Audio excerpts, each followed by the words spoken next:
Hemp Hill. Here. Weirs. Hey. Gravel. Here. Smith. Here. Stand with me in joining the Pledge of Allegiance.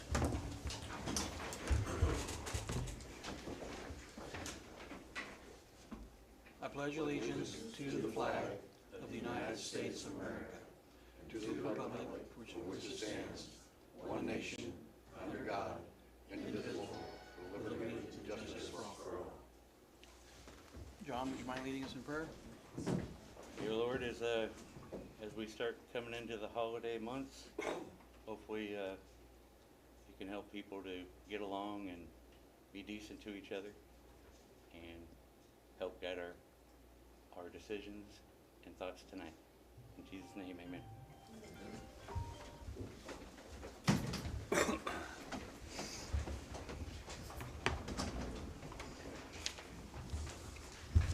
We've got the approval of minutes from the last meeting on the 27th of April.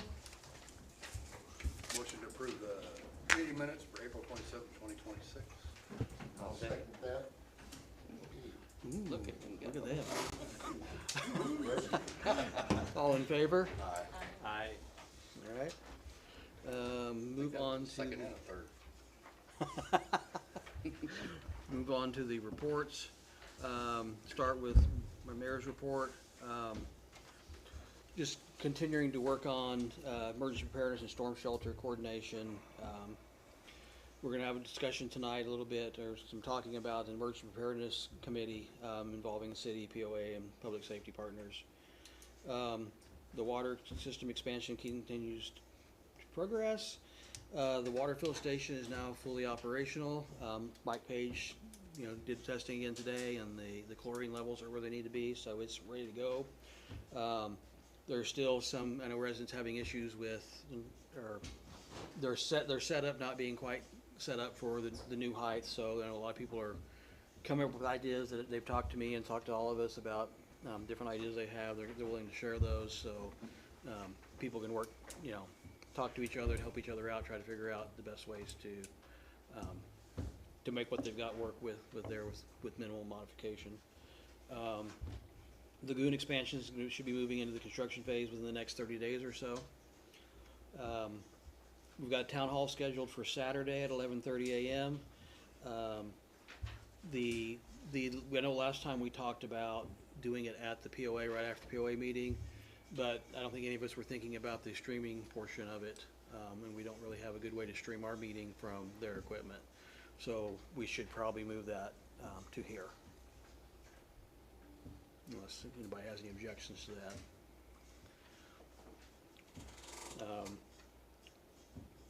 We had a meeting of planning and zoning last week where, talked about a few things, including tiny homes and the IRC codes and stuff.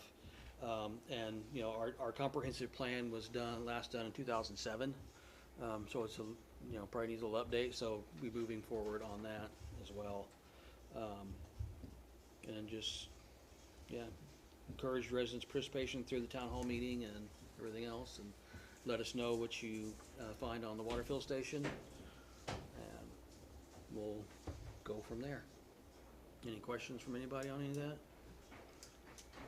That's this Saturday, right? This Saturday, yeah. At 1 o'clock up here. Well, we initially said around 11:30, but since they're going to do it here versus the POA meeting, we might want to what do you guys think time-wise? Noon. Noon? That work for everybody? So we'll do it at noon. It'd give the POA a few extra minutes. Yeah, give people time to move from one place to the other. It'd be nice if it was easy to, share the streaming stuff, but we're just not, If we had no more time to think about it, we probably could have coordinated the logistics on that side, but maybe next time. Clerk's report.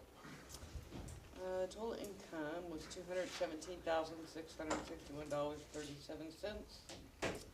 We wrote out $312,496.80 in vouchers.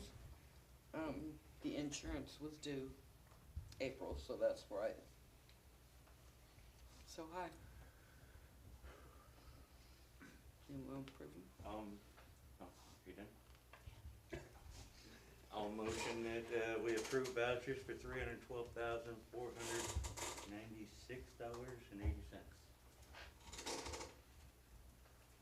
I'll second the motion. All in favor? Aye.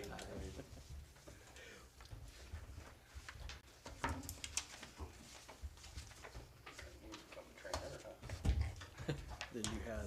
The pay app for, Student becomes. this is number 13, pay app for $710,897.84. It's got rural water, BG, and head insurer.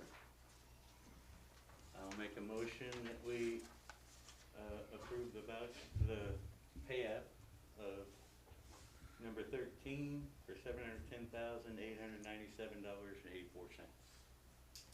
Second. All in favor? Aye. And then, have that, Oh, the correction I didn't thing. have the change order on here. He said we can do that in June. Okay, so we'll do that next time.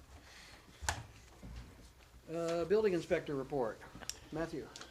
In the month of April, I did 15 inspections, most of those in the evenings, or most of them on the evenings. I only had like 1 or 2 weekend inspections. So far, community seems to be having no issues with this, so I'm pretty happy with it. Everything else seems normal. I'm betting it's probably gonna slow down a little bit this summer from last summer, just because of the gas prices. Also, I had heard through the grapevine that KDHE has a requirement that a septic holding tank cannot be put within 25 feet of a public water line. I confirmed that today through KDHE. So we probably need to put a change in for that ordinance that puts the setbacks for water tanks, because we have no setback from a public water line. So Is it 25 feet? 25 feet from a public water line, 10 feet from your personal water line. So when people start running lines in, that's easy to look at, but I'm just looking for future down the road, people who are putting septic holding tanks in. If we don't catch that in advance, Hettinger has to double wrap or sleeve that section of pipe right there, and I know that's gonna cost Which more, would so. be especially difficult after the line's already in the ground. Right, And- right. Yeah, I mean, So- line in the ground is okay, I can watch those, but we do need to get the ordinance changed on that. It's the new ones I'm looking at coming in, so Hettinger doesn't get somewhere and be like, great, now we have to double wrap this and it costs more money. Question I have on that, I mean, we have to do it, but I know we got a couple of guys from maintenance here for the POA. With the tanks having to be 25 foot away from that line, are we gonna run into any issues with your hose lengths or anything like that? As long as they're within 20 foot of me getting a truck to them. So anybody would have theirs without a driveway that you would have to, you know, say they put it not in the driveway and it's back in the yard, you wouldn't be able to get to that then. Have 20 foot. They would have to So put we need access to- in. Yep. Property owner would have to put access in. Yeah, we just have to make sure that, Yep. I mean, help the people out, maybe note that on the. And permit or I watch something. all that on the permit reviews when I look over them. Yeah. You know, I just worry about someone throwing a tank in there and, Yeah, not putting it in the correct place before we get a chance to catch that. And then they're like, well, it's not in your ordinance. yeah, Yep. yeah, so, What was the distance for personal line? Personal line is 10 feet. I think mine would rather read mine. any questions or discussions on that? We can put that on the next agenda to get that ordinance Had to get that changed. ordinance, yeah. Yeah. That's it. Codes enforcement, Paige?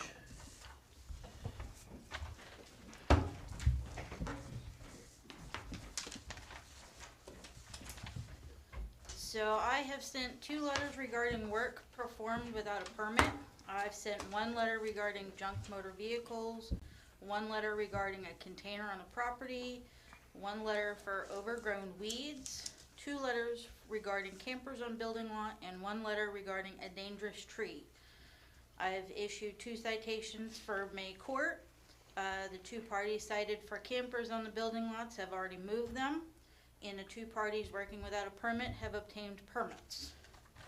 In total, I sent 10 certified letters, made 5 trips to the post office, and visited the properties 13 times. I've also updated 5 files and attended 1 court appearance. I have been studying in preparation for my test, and we have ordered a pre-test that I have been working on. Nice. Are you gonna let us know how you do on the pre-test? I don't know. I know.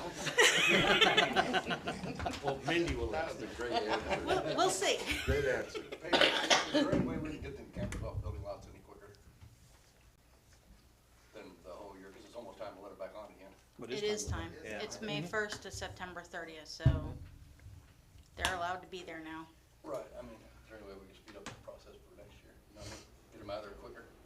I'll be right on top of it. Right. It was hard with the previous person, so. No, I'm not saying it's your fault, I'm just wondering if there's a faster way we can do it than we're doing it now. That's your question. If a citation is, if you give them the notice, a citation is issued, the judge's rule is show up, get it done, if not, we're setting for trial.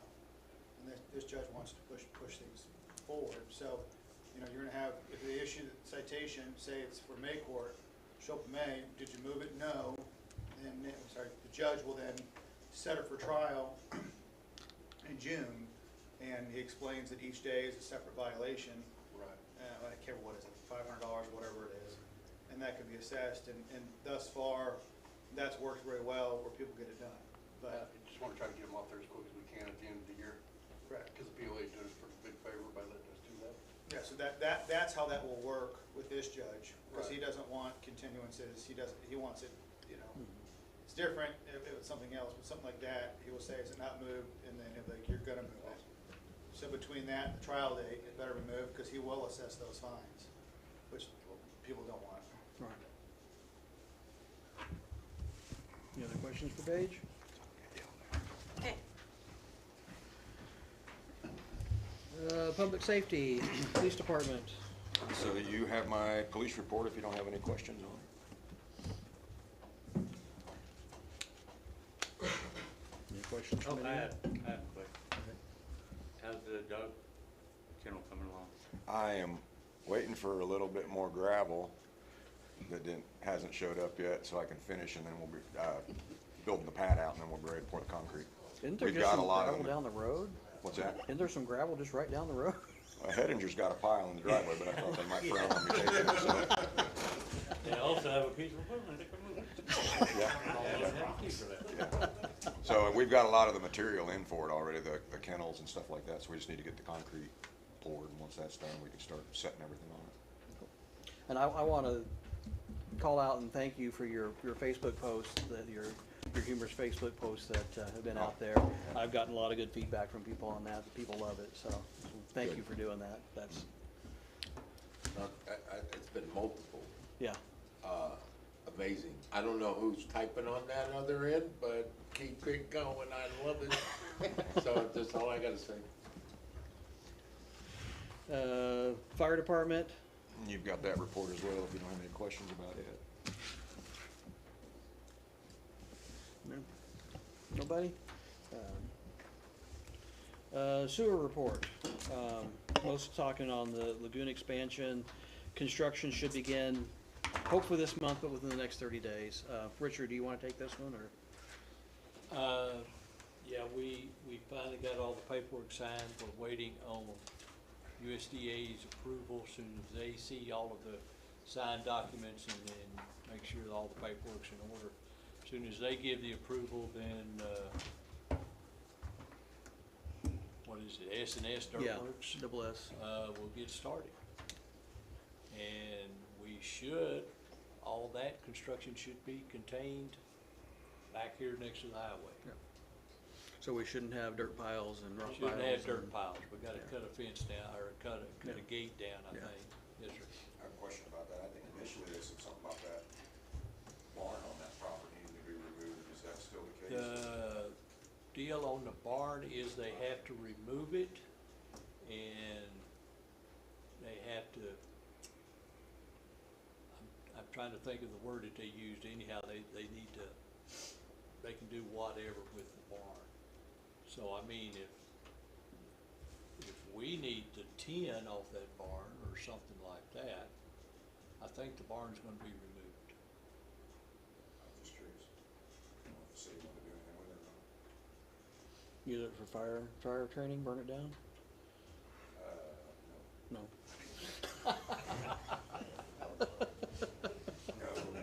No, you sure? No? All right.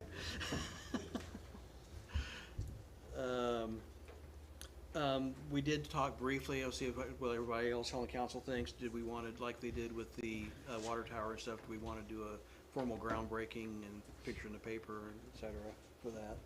Kind of a big deal. My opinion is we should do it, but what do you guys think?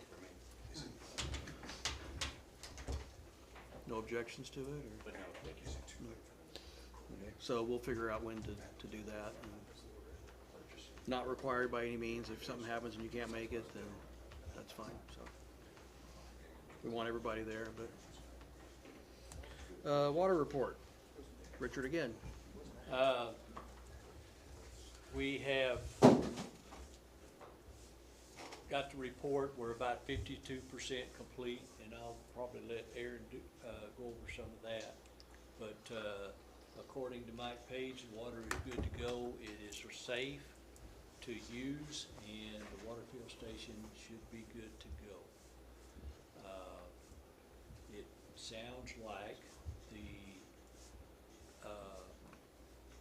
POA lines will be made active on Thursday. So, Let Aaron speak to the. yes, Keith? I have a question on that with the lines that are feeding that tower that run down Holiday, that area down there, that I've seen them dumping water out of. Are those available for use for the fire department? Should we be? The fire hydrants? Yes, they should be. There's that water, that line is active. So the ones that are on, I'll have to get with Hettinger and see if we can get some kind of tag on the fire hydrants or something to let you guys know. That line's already been I've cut. hooked to hydrants before, and They're not failed working. that. Yeah. Those ones on that line should be good to go on Holiday. That drained the POA's water system. Okay, yeah, real quick, water update, as Richard and, Mayor has mentioned, project's about 52% complete, bulk fills up and running and open to the public. So a couple just highlights on the recent progress, just in the month, of April, Hettinger installed about 8,400 linear feet of water main, about 24 gate valves, and about 9 new fire hydrants in the community. So they're chugging right along. Excuse me. Probably the biggest update and the thing to make everyone aware of is what's happening this week that Richard alluded to. There's obviously the new lines and everything that's connected right now to the tower and connected over to Lacine. And currently, so the city kind of right now today has two water systems. The existing water system that's fed off of the current Lynn Valley Water Treatment Facility, and then the stuff Hettinger's working on right now that's connected to Lacine. So in an effort to help the city get some revenue on their water, and also just as progress is going, Hettinger's ready to make the connection of that new water system to the existing system down on Rosemary. So as of today, they've installed the lines, pressure tested the lines, disinfected the lines. Now they're testing to make sure that they're passing their required disinfection tests. They'll do one today, and they just sent that test off. They'll do another one tomorrow. Assuming they get 2 passing tests in 24 hours, then they're good to put that line into service and make the connection to the existing Lynn Valley water lines. So when that happens, there needs to be only one source of water, which would be the Lacine water that's from the tower. So the water plant will be shut off, the valve in the water plant will be turned off. The fill station will also have to be, turned off. So all those lines on that side will be fed now from the water tower instead of being fed by the water treatment plant. So a couple of things that will happen when that happens, and this is typical as part of a project like this. Water's gonna flush into the new lines, and it's gonna be going in an opposite direction than when it goes today. So from the water treatment facility, particularly if on the south side, the water flows from the treatment facility and then kind of down to the south side of the lake.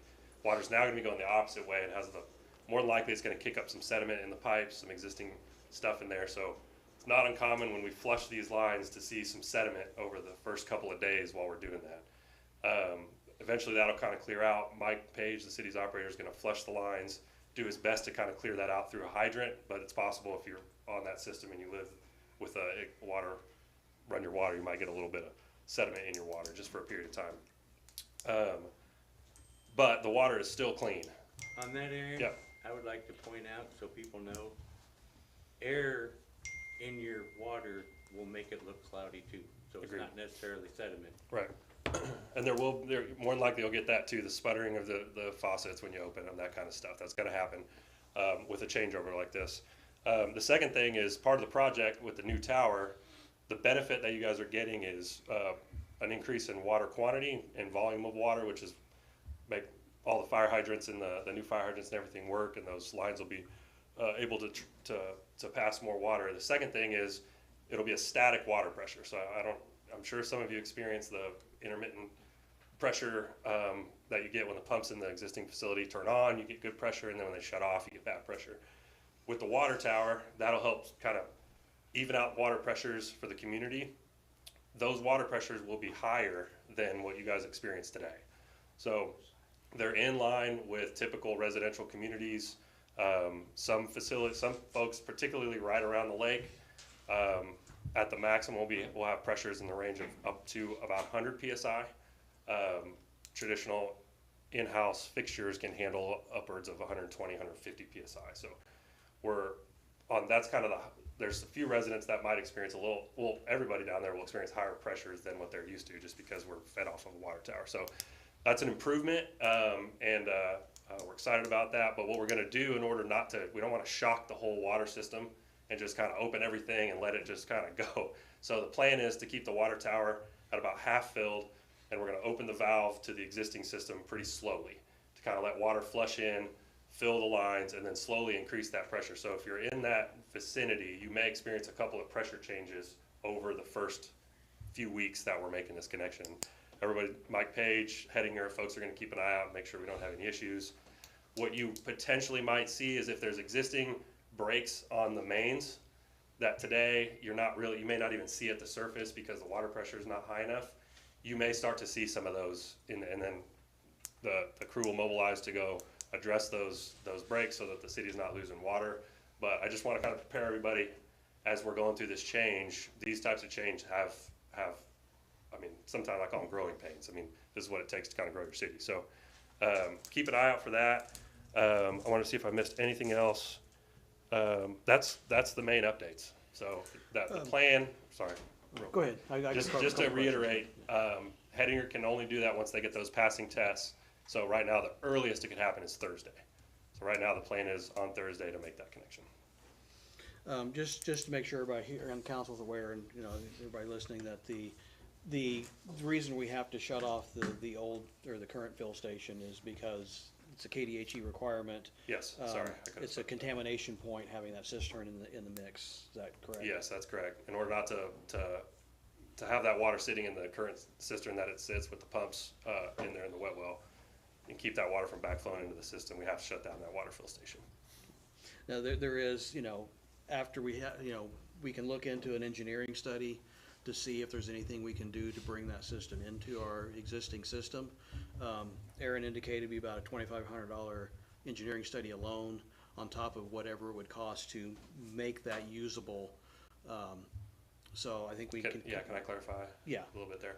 So what we are offering is, and this obviously doesn't have to be decided today, but if you wanted to look into it, 2,500 would be the initial study to kind of study the system, confirm all the plumbing and everything, and then based on that, we would have recommendations for that system can, a couple of changes, small changes, and you can keep the bulk fill in that location. But it's gonna be dependent on that initial look. Right. The worst case would be that has to entirely get redone, brand new fill stations needed, which would come at a higher cost and a higher fee. So we're looking, And that 2,500 does not cover the design. No, that's just the initial look. right. So Yeah. I mean, this It's could just be a look upwards see. of 50,000 plus, even on the low Correct. end. Yeah, that's a high end. I just wanted to, Right. Yeah, the high end's that's like the high end. Yeah. But if we determine that existing fill station is operable and can stay, and all that it needs is a little replumbing with a new meter, which is a high likelihood that that's all it needs, then that design fee would be pretty low. So it's something we can consider if we would choose to. Well, But it's gonna let- take some time to consider that, and then we also have to think in the fiscal responsibility portion of it. It makes sense to spend that money for, something that's probably going to be heavily used for another 9 to 12 months. Would the POA pay for that study? that would depend. I mean, depends on who technically owns that fill station. Would have to be voted on by the board. I have a couple of questions, Aaron. First of all, homeowners who are connected to the POA lines right now, the changeover as the new water is coming in, are their homes going to be susceptible to any kind of plumbing problems given this new pressure that's coming into their lines? Yeah, it's certainly a possibility.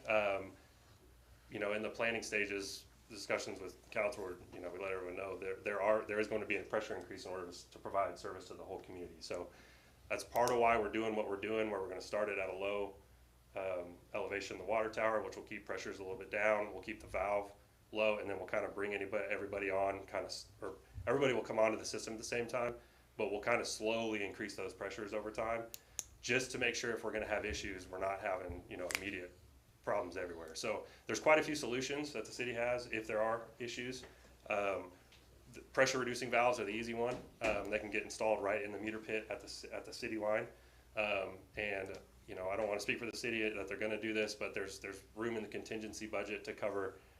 The maximum it would be is 130, I think, is the total number of users around that range that we have on that system. So it'd be 130 pressure reducing valves at a maximum that we would need to put on that system. Or we could look at a wholesale pressure reducing valve elsewhere. But we're not anticipating that, simply because that pressure range is pretty common for residential construction.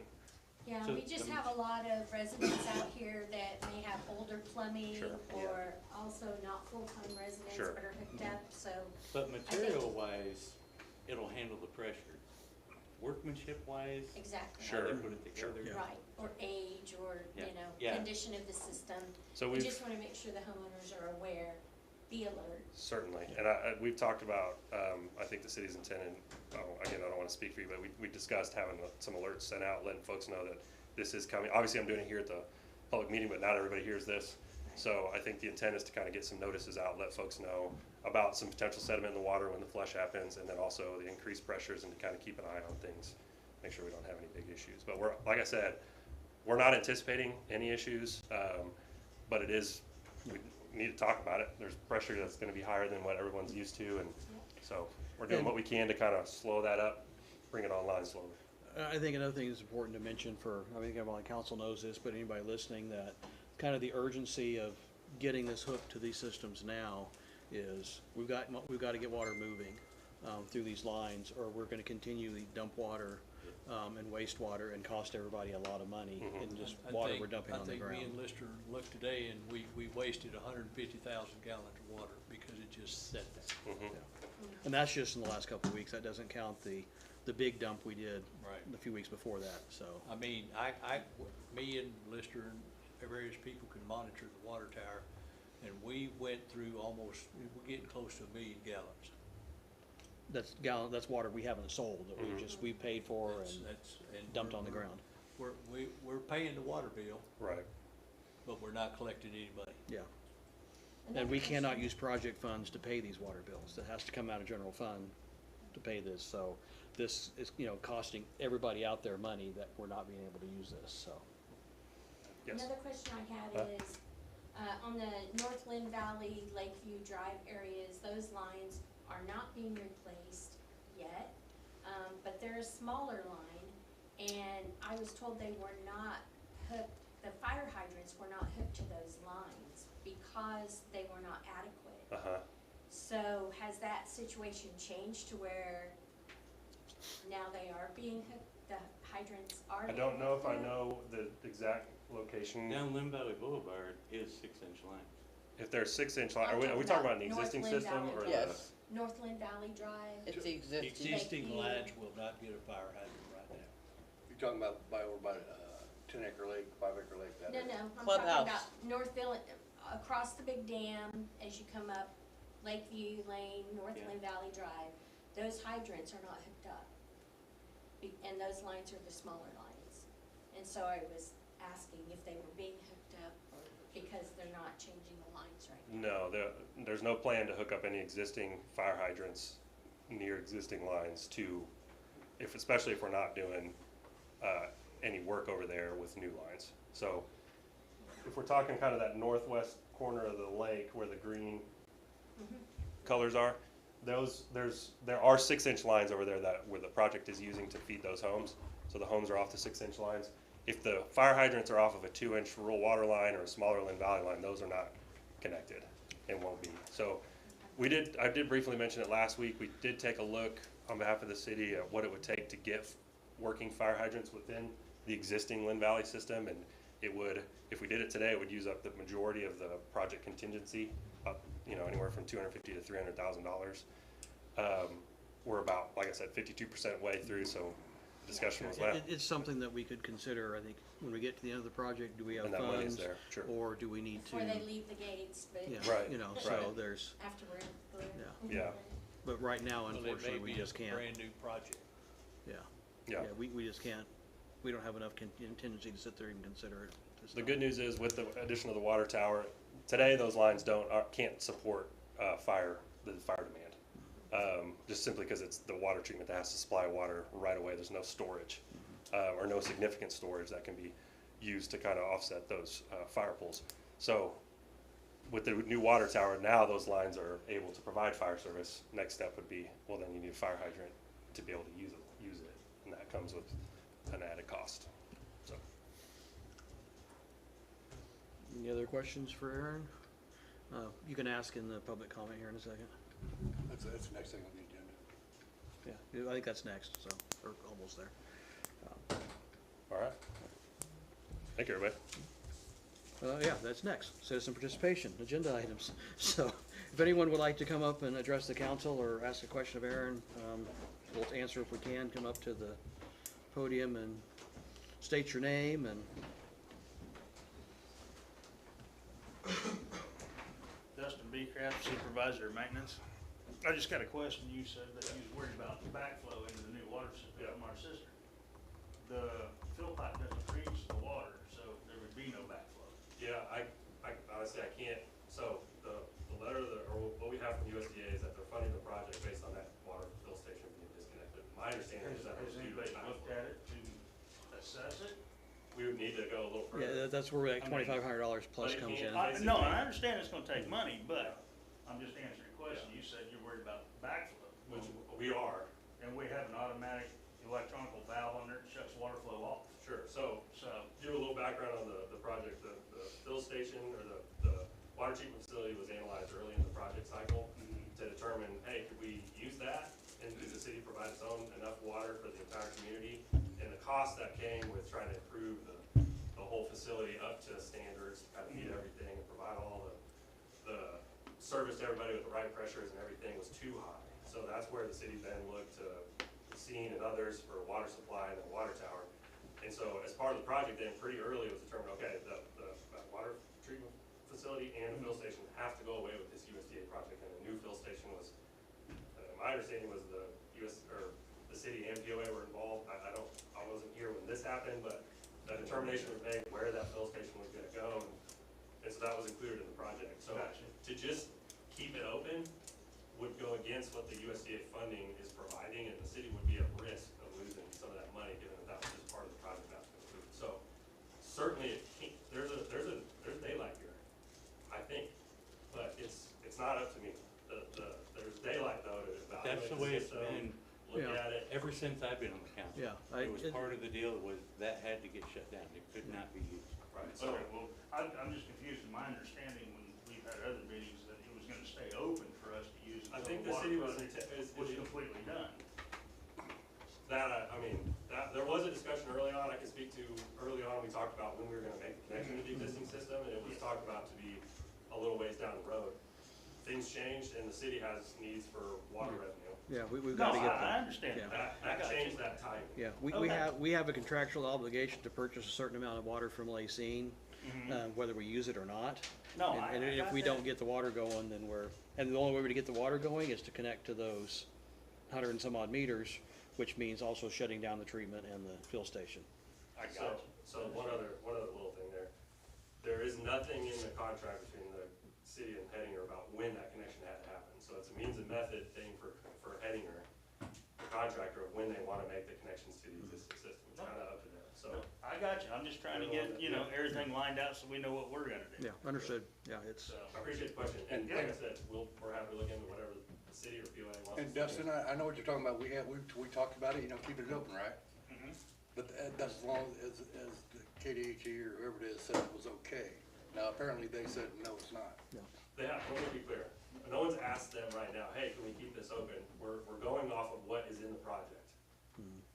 Our understanding is it cannot be part of the project. That lift station, that fill station has to be disconnected from the new lines. Do we know that's the answer without asking them? We can follow up with USDA, I'll just warn you, it'll take time. and you know, the thing is, if we asked them before we made that connection, they could come in and say, stop using that immediately, and we had nothing else. No, Yeah, so like I it's, said, I'm just trying to, you know. yeah, understood, Well, we gotta, yeah. plan all this you gotta stuff. see it from the government's point of view. Mhm. Dustin's absolutely right. It's not gonna backflow in there. Mhm. But they can't take that chance because they didn't back Mhm. that system. So if they allowed us to do it, then they themselves could be liable if Right. there was an outbreak or something like that. And that's where we've got, you know, the potential for an engineering study, should the city or the POA decide to pay for that and pay for what it would take to connect that to the system proper. But that's a discussion between the entities on whether that's something that either is feasible or anything for any of us to take on. But they're also right, Dustin, it was planned on opening that up at a later point, that side of the lake, but now we're. No, I understand completely. I'm trying to get our ducks in a row. You know, we're trying to all work together. Yeah, So, and you know, hate having to give you short notice on that, you know, but, a couple days have been on. but you got a couple days, it's only Monday. Yeah. But it's still not a no, there's still a possibility. Yeah, it's just, Okay. for, at least for a period of time, it's not just yet. We have to do what we have to do to get the water moving. No, I But we can, understand you know, it's something that we can Is there definitely any timeline discuss. on when we're gonna get new meters hooked up? They are supposed to start dropping meters tomorrow. So it'll be a race between you and I on who gets theirs hooked up first. Mindy's got a new meter already. Well, not the brand new ones that are be brand new to the system. I'm gonna get water before both of you. Oh, I know. Well, that's true. Me and Lister have to finish doing Yeah. So we're gonna race, see who gets that done first. I think you're probably gonna win, but, it. You got equipment, I have a shovel. well,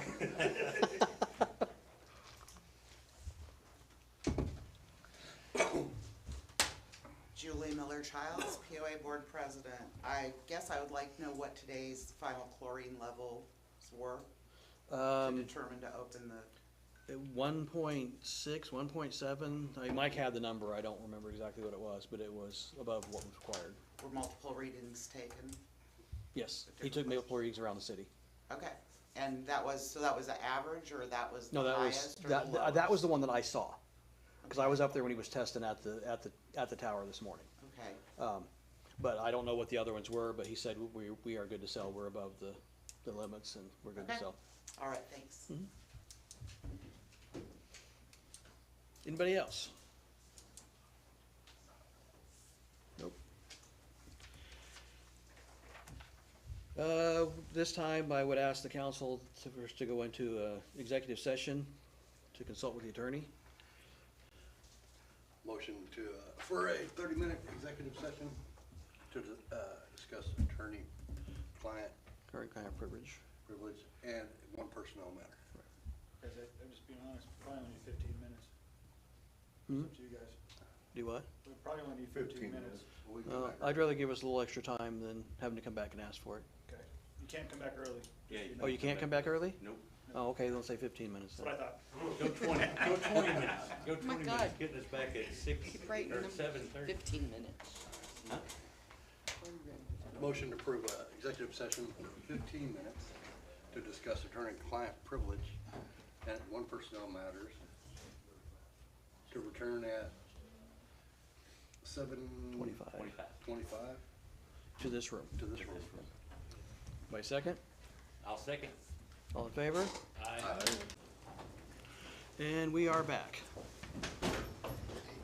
No action taken. with no action taken. Don't lose that. I know, thank you. Good.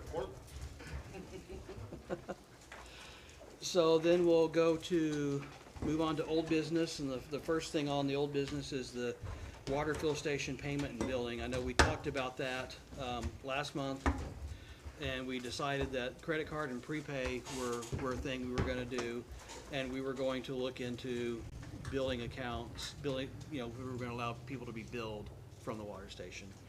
We said we'd take some time to think about it. I don't know if we're still ready to make a decision or not, but we should probably talk about it.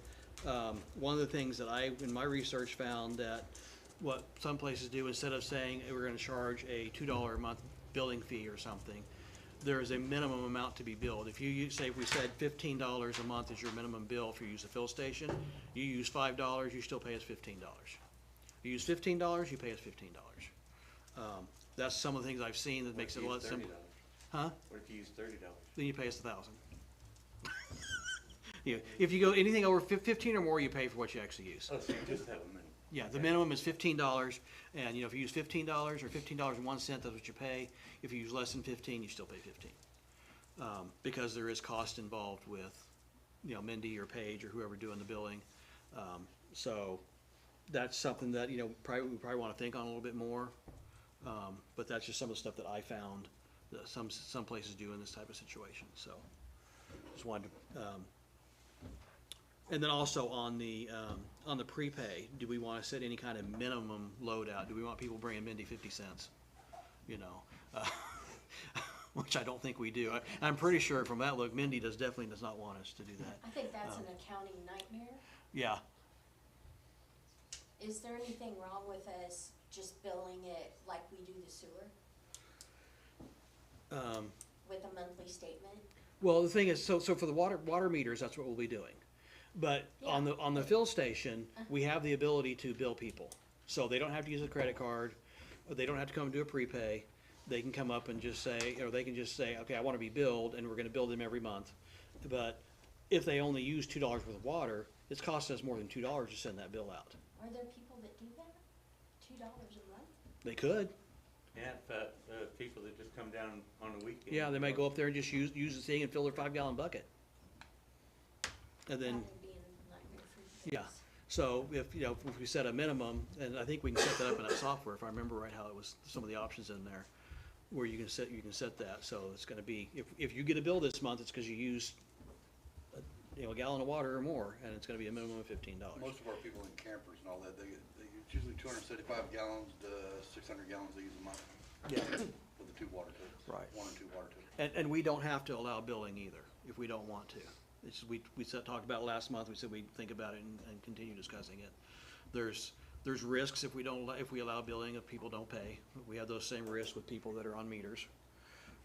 So it's decision for council, whether they want to decide that tonight or later, or just talk about it. I don't think we had the luxury of later.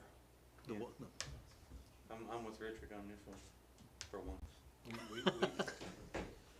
We need to start selling water. Yeah, And then we need to figure out how to bill them, but if we start billing them just willy-nilly, and then we decide to charge fees, that's not. right, I mean, gonna go well. if we're going to, we can do today, credit card is there, people can buy water with a credit card right now. Prepay, they can come up and give Mindy money and they can buy it with their code.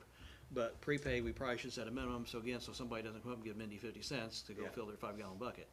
Okay, So there's 2 questions I think I really have for you guys. Do we charge a minimum, or is there a minimum prepay amount you can load?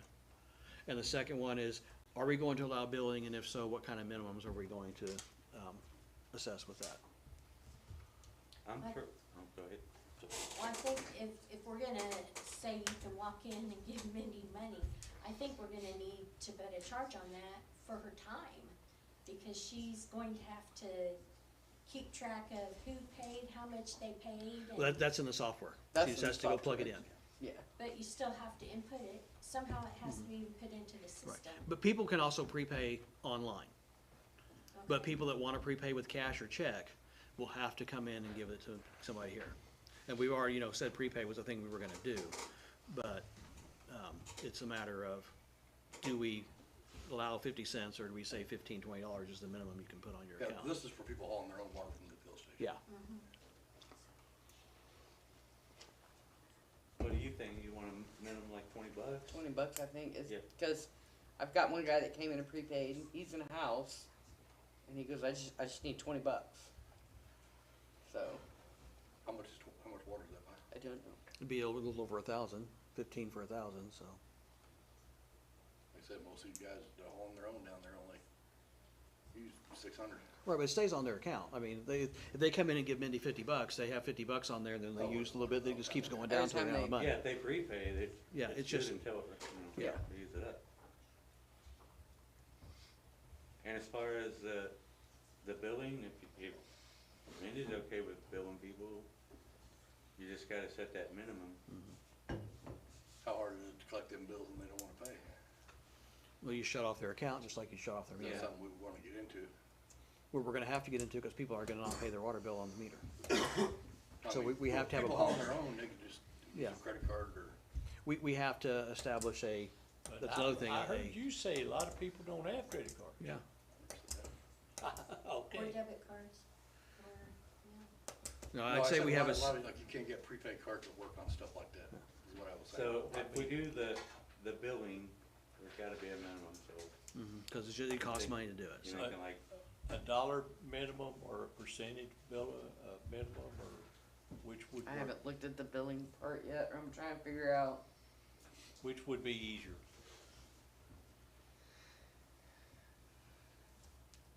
Don't know. Mm-mm.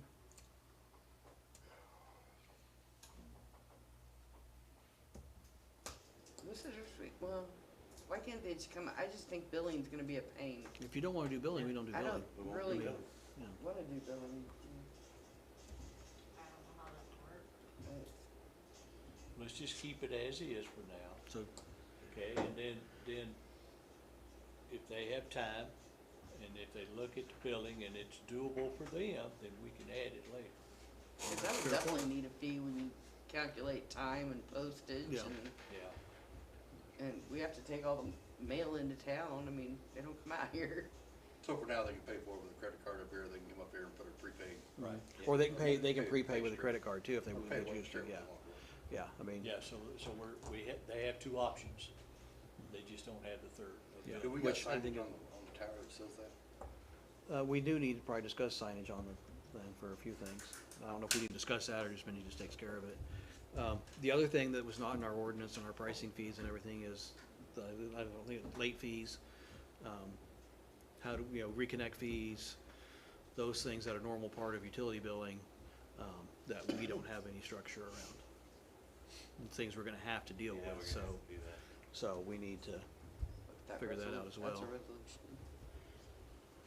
Resolution or ordinance, resolution. okay. So, Like a $5 late fee or, and then like a reconnect fee. and a reconnect fee is gonna be like $60 or something. It's Something not like gonna that, be yeah. $5. Yeah, it needs to be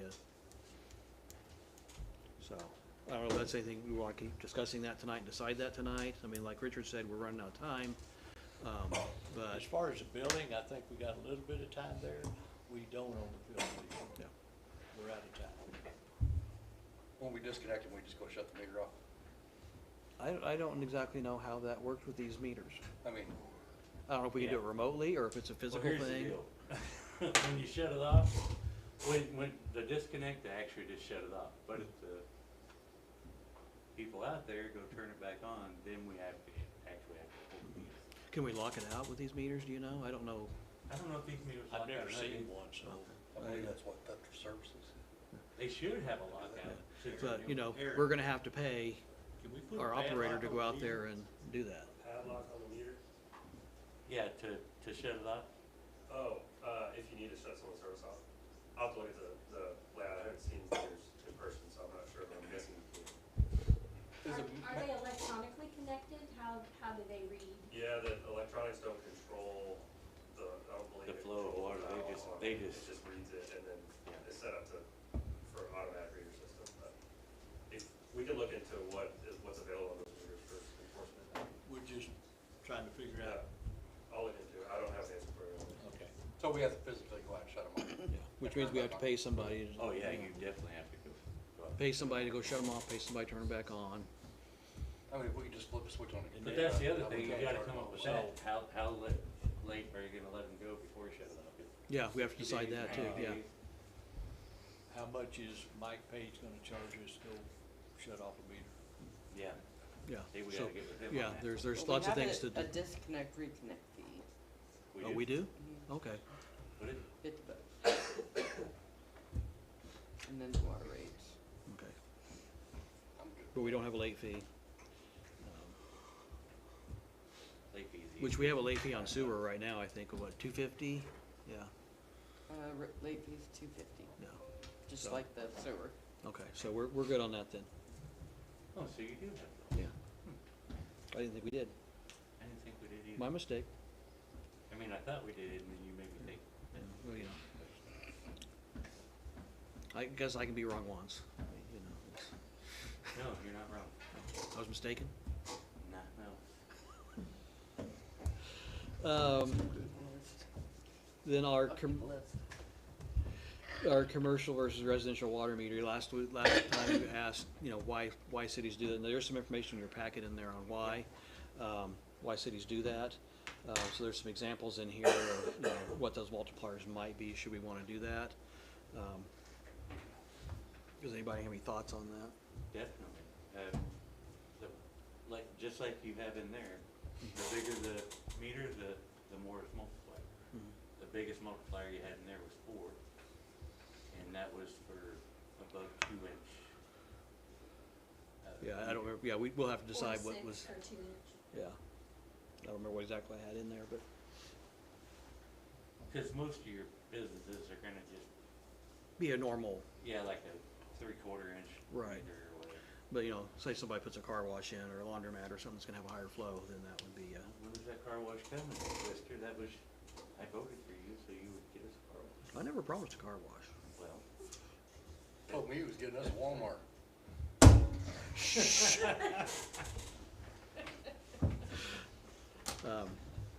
So, you know, I don't know, again, we don't have to decide that tonight, because we probably need to put a little more thought into what our multiplier is gonna be. yeah. But I did wanna bring that information back to you guys, so this is why we do it, so now we need to, Just kind of my thoughts, if they just need a regular meter, it'd be 3 times. And if they needed, you know, if they need like a 2-inch meter for a car wash or whatever, you're talking 5 times. I don't know why we can't vote on it right now. no, that's fine, as long as we set what they're gonna be. Get it over with.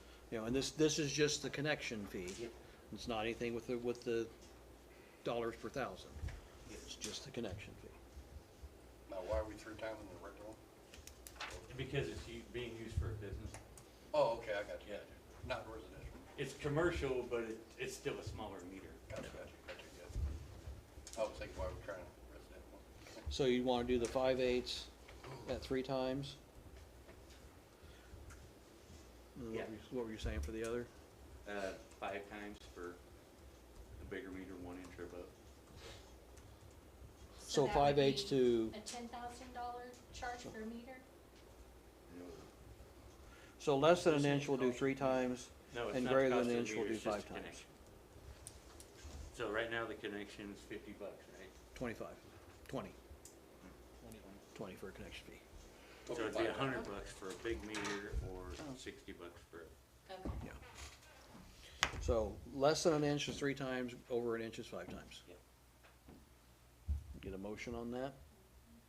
I'll make a motion that, less than an inch meters, commercial meters will be at 3 times the residential price, and over an inch meters be 5 times the residential price. I'll second. All in favor? I, Opposed? No, I said aye. Oh, okay. You're quiet. New business. I wanna reorder this a little bit. I know Jade has been patiently sitting back there waiting to talk her spot, and I don't want her to have to sit here and listen through all these other things just yet, so. Why not? You know, 'cause, you know, I wanna be nice sometimes. So, Jade Ward is gonna come up and talk to us about her plan for, after action, should a disaster happen. And kinda what she's envisioning and everything, and I'll shut up and turn it over to her. Well, good evening, everybody. For those of you that don't know me, my name's Jade Ward. I've been a member of the Lynn Valley Fire Department for 6.5 years now. And I also have more background in emergency services. I'm here today to discuss, or just bring forward that I am going to be leading a new, very beginning stages, emergency preparedness community for our community. This is going to focus on disaster preparedness, primarily. Still very much in the works. We're like not even off the ground yet, so might not have an answer to most of your questions. But the ultimate goal is to better prepare citizens of the community for disaster and emergencies. Primarily have a formal after-action plan should our community have its worst day, like absolute post-disaster, worst nightmare, worst day of Lynn Valley. Sorry, I lost my spot. This committee will be, we're at the beginning stages of forming it, and this is going to be implementing a citizen-led response using federal guidelines to help in a disaster situation, while letting the emergency personnel we already have complete their established duties. So this is going to be a separate entity from the fire department, because the fire department will already have their job and roles and responsibilities in this situation. So this is going to be another asset with the community, run by community members. Just speaking with you all today, just to mainly share that we're starting this up. But there are some things that we have ideas for that are going to be coming down the spout to keep an eye out for. One of those things is going to be a emergency household registry, is kind of just the creative name I thought of it. Very similar to, if anybody's ever heard of those like red stickers you put in your window that say, oh, we have this many adults and this many kids and this many dogs and cats and that sort of thing. We're going to be putting this to use in a little bit more of an elaborate form to create a similar database of information that can help our emergency personnel in various situations. With that being said, I value privacy and I respect that of others, so this information will be kept private and only accessible by first responders. And as this is developing, further communication will be shared, so please keep watch for it. That way you can participate. This would be really awesome if we could get like an all-around participation in the community. One little caveat I like to mention is to please remember to have your 911 address, not your lot number. Clearly visible for first responders, especially at night. This will prevent delays in response times and increase safety for our first responders. The reflective green address signs with the house number can be received at City Hall.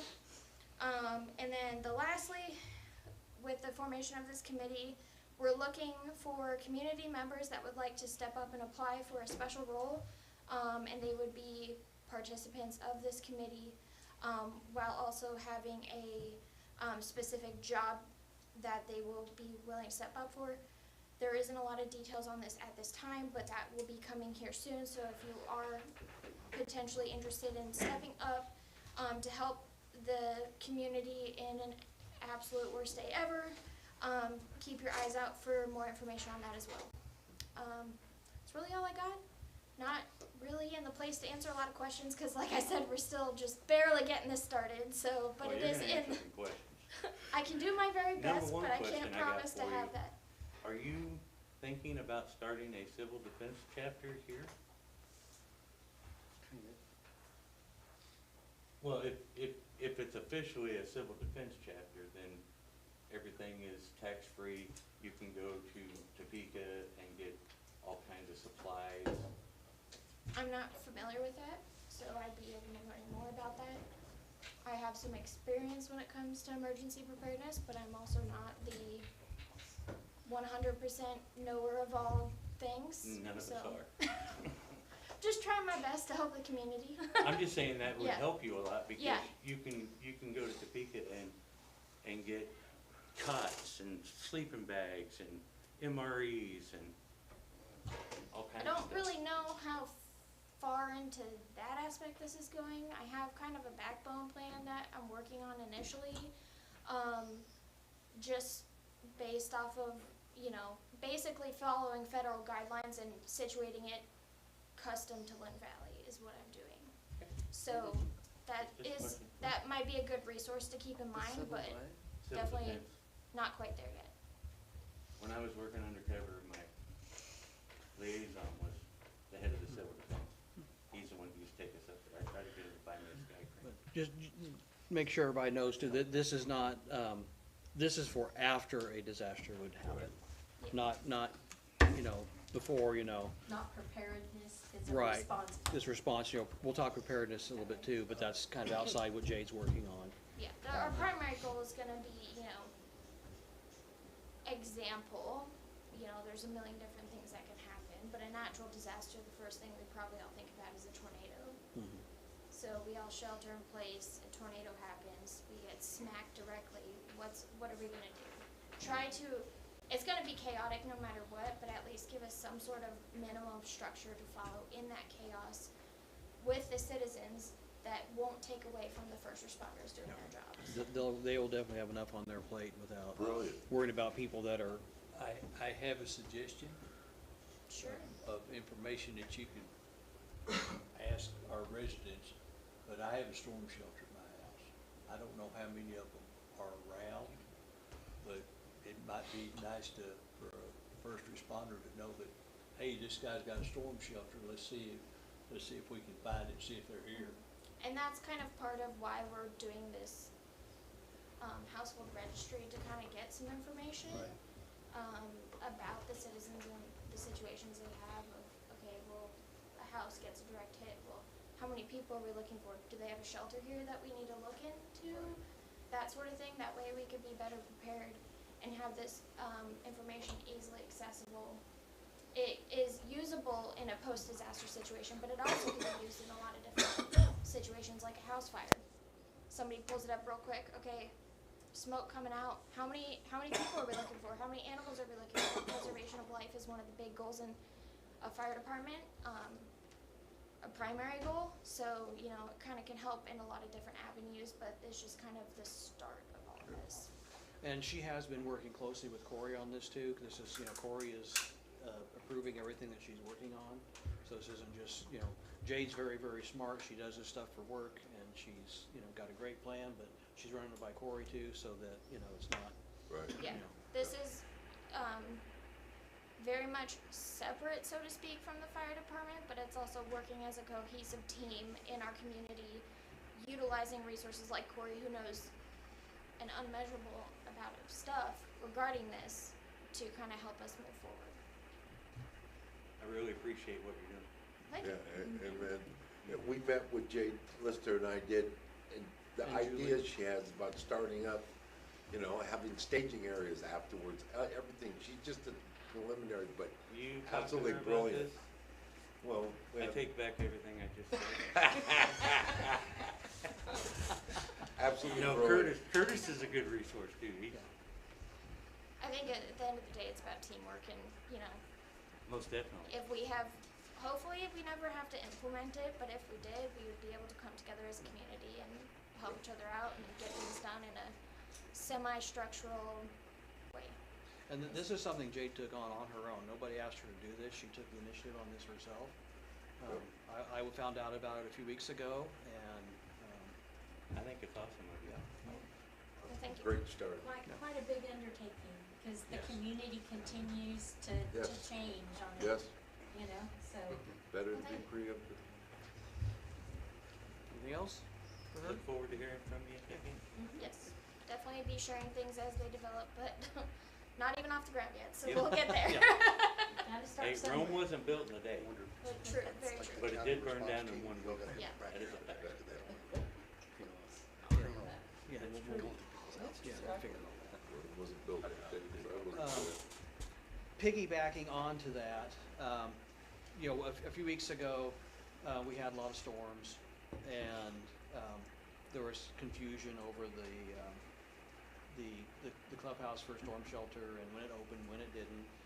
We put a temporary plan in place that expired a while back, as far as the firefighters would help with that, and that was fine for a short period of time, but they've got way too many other things to be doing to be sitting up there, you know, just crowd control or whatever you wanna call it at storm shelters. So, you know, there's a few members of the POA board here tonight, and I did, you know, send them some, that I was gonna be talking about this a little bit, but we need to figure out, the only storm shelters we have are the POA's clubhouse. So that's, you know. And the bathhouses. And the bathhouses. But for the clubhouse, they want, you know, they've requested that, you know, we open it up, that we have people there staffing it to making sure there's no damage, et cetera, you know. So we do need to figure out a way between us and the POA of getting citizen volunteers to do that, because the firefighters and police officers, they don't need to be doing it. You know, so we gotta figure out, you know, and I wanted to, you know, get their feedback, and at this time, you know, if you guys have any thoughts on that you wanna say now, I'd open it up to you. If you got any thoughts on that right now, or you wanna talk later, but we need to figure out a plan on that. You know, it's their building, and they're gracious enough to let us use it for that, but we need to make sure that we don't just open it up and leave it empty. Yeah, I agree, we need to find a list of volunteers that Yeah, can do people that, you know, we vet and make sure they're, you know, they're trustworthy or whatever. I hate to use the word trustworthy, but you know what I mean.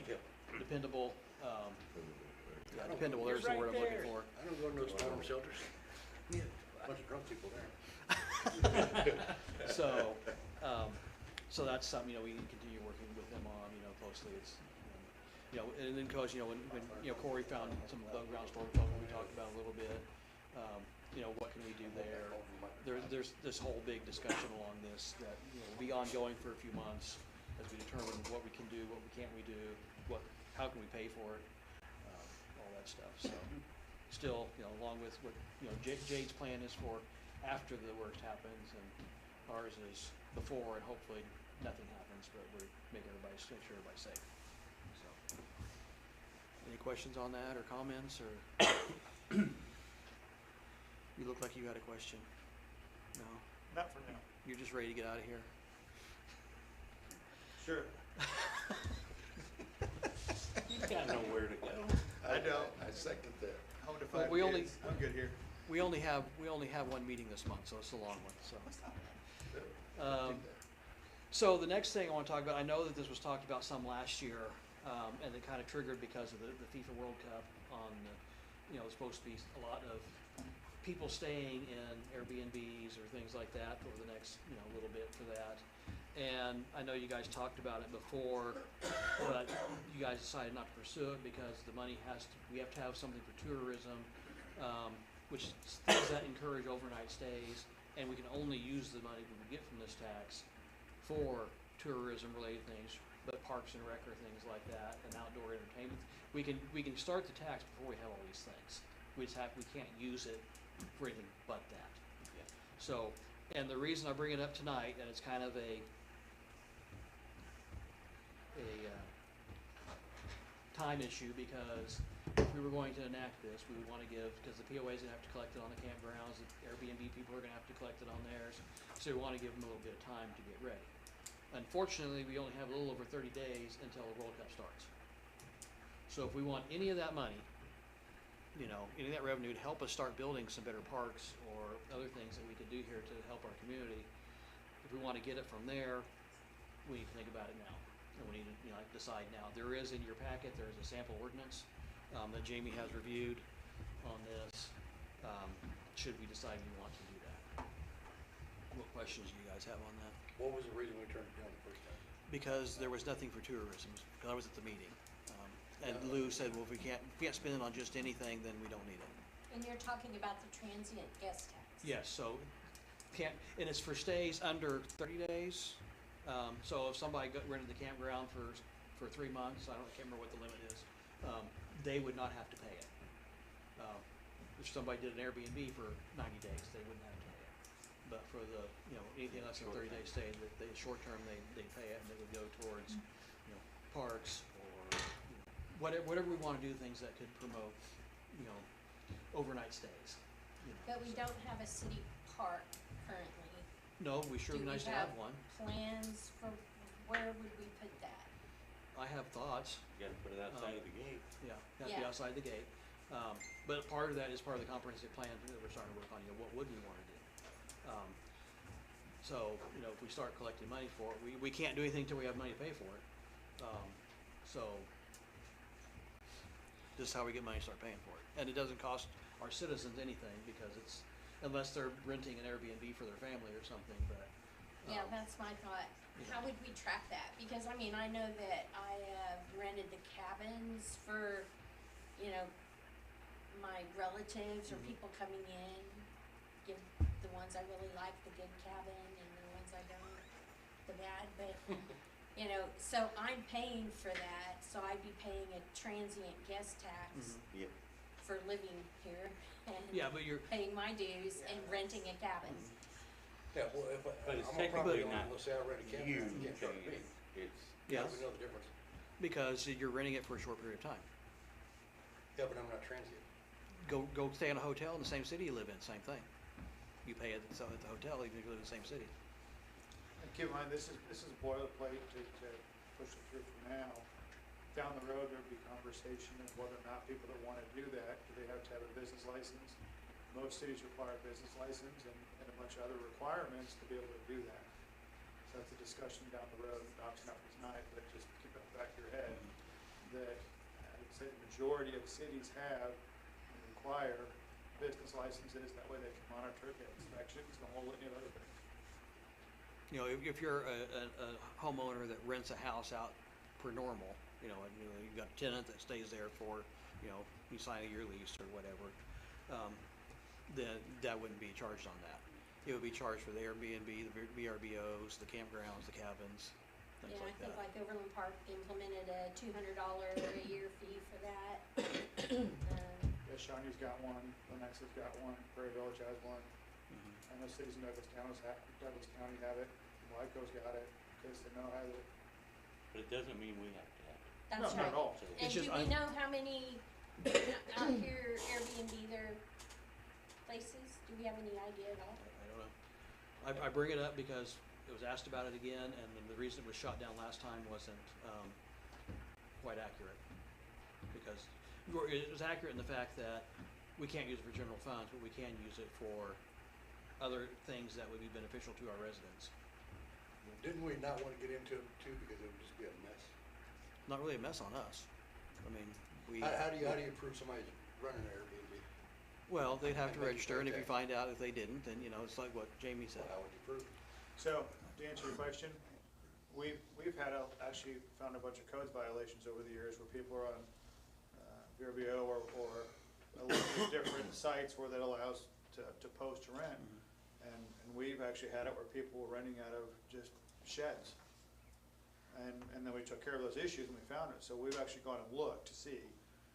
And you can actually go look and see, and you can see right now where people are actually actively, for the summer, trying to rent their place out for weekends or during the week, or whatever it may be. So that's one of the ways is you go do a check, and you can literally just type in, you know, Lynn Valley, and you'll see a list Yeah, of they people pop that up. are attempting to rent theirs. Yeah, in some of our research, the Airbnb will, it may take a little while, but they will, if you contact them with your ordinance and everything like that, they will automatically add it to the booking. If somebody lists through Airbnb, Airbnb will collect that fee, or at least put it on there that it has to be collected. Well, I don't mind charging Airbnb, but I don't wanna charge our residents to use the campground. You I can't, wanna charge you tax. can't distinguish and say you're a resident, you can't do this. Right. It's Right. either across the board or it's Yeah. not. Right, I know, So that's why I don't wanna tell them. when you make a decision, then you have to keep that in mind, that And it's. you're not talking like a huge amount, like if it was a 6% tax, just say. If it's $30 a night, you're talking less than $2 a night. How much is that gonna make us? Enough Well, look at how tax? full that campground gets during the summer. And the cabins are always full. I don't wanna charge our residents any tax. Doesn't mean they're residents, they may be property owners, but they're not Yeah, residents. but 90% of the people that rent, I think, rent campground are property owners. Well, yeah, they're property owners, but they're not residents, there's a difference. They, Well, the PLA charges you different, yeah, they charge you if different it's whether a you're a guest resident. or Yeah, but that's a different story, but, a resident. because they're a private entity, they're not bound by the laws we are. Oh, Well, the only sure revenue we would have by implementing a transient tax would be the POA cabins and campground. And the Otherwise, Airbnbs. we would, Airbnbs. otherwise, we would have to find the Airbnbs and go after Well, them for the tax. If you're wanting to do Airbnb, you're listing on their site. We don't Yeah. have to go find them, they're there. And we have no idea how many there is. Well, go search, go to Airbnb and look for Lynn Valley. Airbnb, Go to VRBO VRBO, for the and Valley, you yeah. find Yeah. all of them that you need. Is it worth messing with? If they're doing it and we'd have to create something to where it would be a violation to get in front of court. So that would have to be done. And yeah, you have to go search and you have to go look. And that's why a lot of places create that, you know, people pay to get a business license and then they have certain requirements the place has to be and they have to go look at it. So it's not as simple as just, let's do the tax. There's a lot more to it. Right.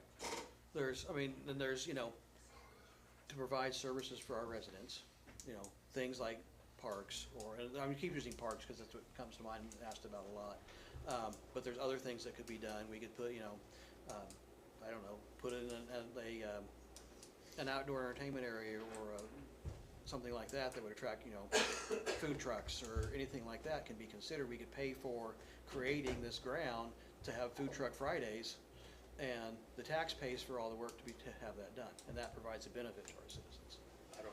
It's like the parks inside the gate. I don't see a lot of people using them. Mr. Hemphill, I'm getting the vibe that you are against this. I don't like taxing people. I'm getting the vibe that Ms. Smith is against this. Well, it's not that I'm against a transient tax at some point in time, but I don't think now is the time, because I That's what I'm don't talking think, about. I don't think we have enough information to justify, And that's, like I said, the only reason I brought this up tonight yeah. was because we have around 30 days for this window if we wanted to act on it. I I'm sorry, I agree. missed that 30-day deal. What's It's the? that FIFA The World Cup. FIFA World Cup, Oh, because they sent something Lord, out. we don't want the FIFA World Cup out here. Well, and also we have They'll be dance. there. We also have Dance Festopia every year. And Yeah, and that's a Dance pain Festopia. too. But whether paid or not, it's here.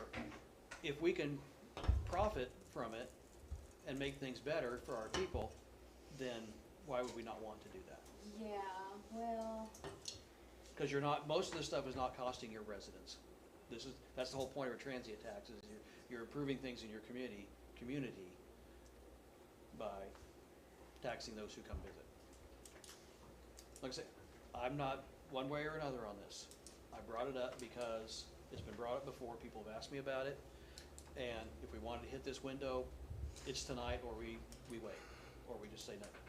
But, Well, and I'll tell you, the Hospitality Association released numbers, so last week, maybe a week and a half ago, hotels from last year, this time to this year, they're actually down this year and were higher last year. And part of the reason why is people are using Airbnbs and things like that more often than they are the hotels. Yeah. Well, there's a new one now that it's like Airbnb, but with timeshares. Yeah. yeah. My daughter's been using that a bunch. I mean, there's Correct. Vrbo. So it's not just Airbnb, there's- it's there's Velocity, we Yeah, can name there's- them all off. Yeah. The high-end market has its own. But the issue is, and the mayor's correct, if it's something you guys want to do, and because of the World Cup, and who knows if people are going to be coming here, there's no way to know. You got to do it now, and if you don't want to do it, that's great, but there is that potential lost income, that tax you will lose if you guys don't act on it. What are your thoughts, Mr. Gravel? I don't know. Sound like somebody's gonna have to work a little harder. What about you, Mr. Kaufman? I'm okay with it.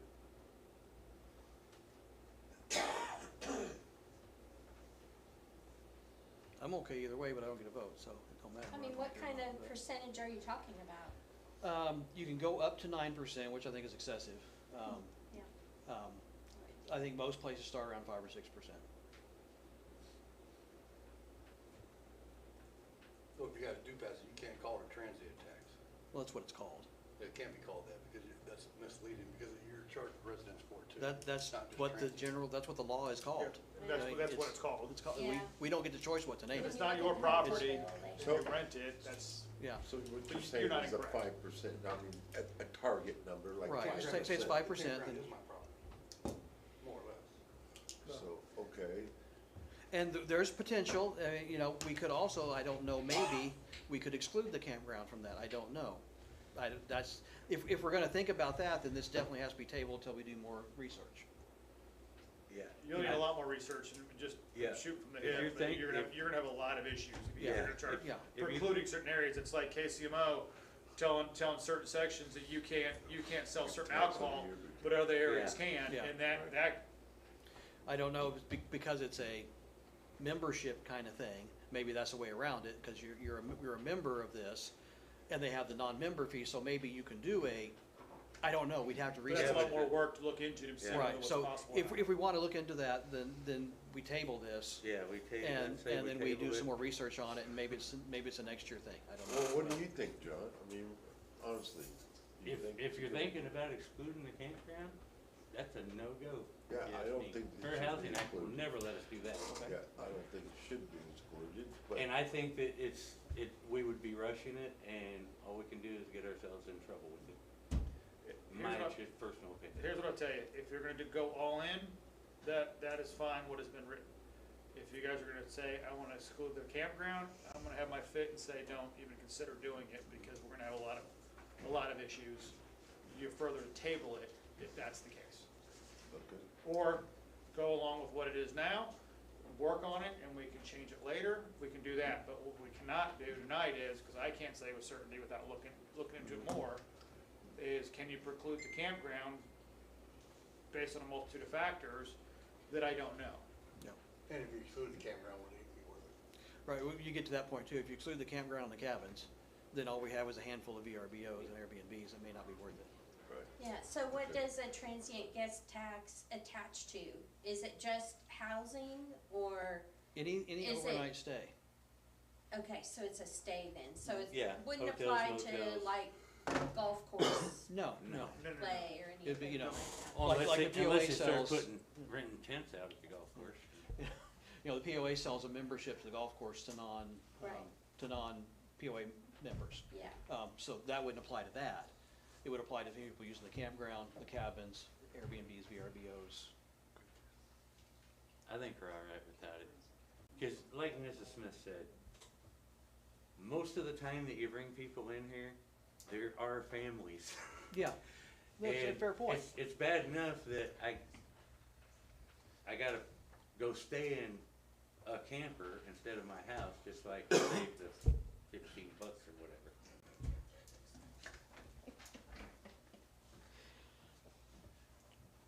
I'm fine.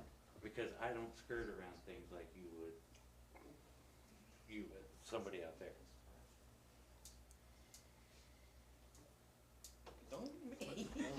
Moving on.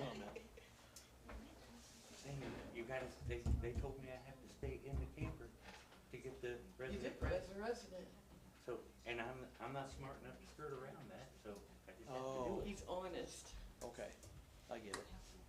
So, we're in agreement to table this until a future time or never.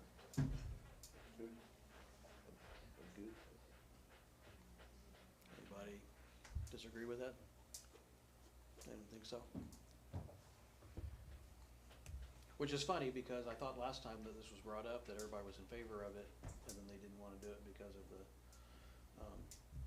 there was really nowhere to apply it, but, which is, if I would never brought this back up otherwise. You're just doing your job, Mr. Yeah, Yeah, I know. I'll bring it up.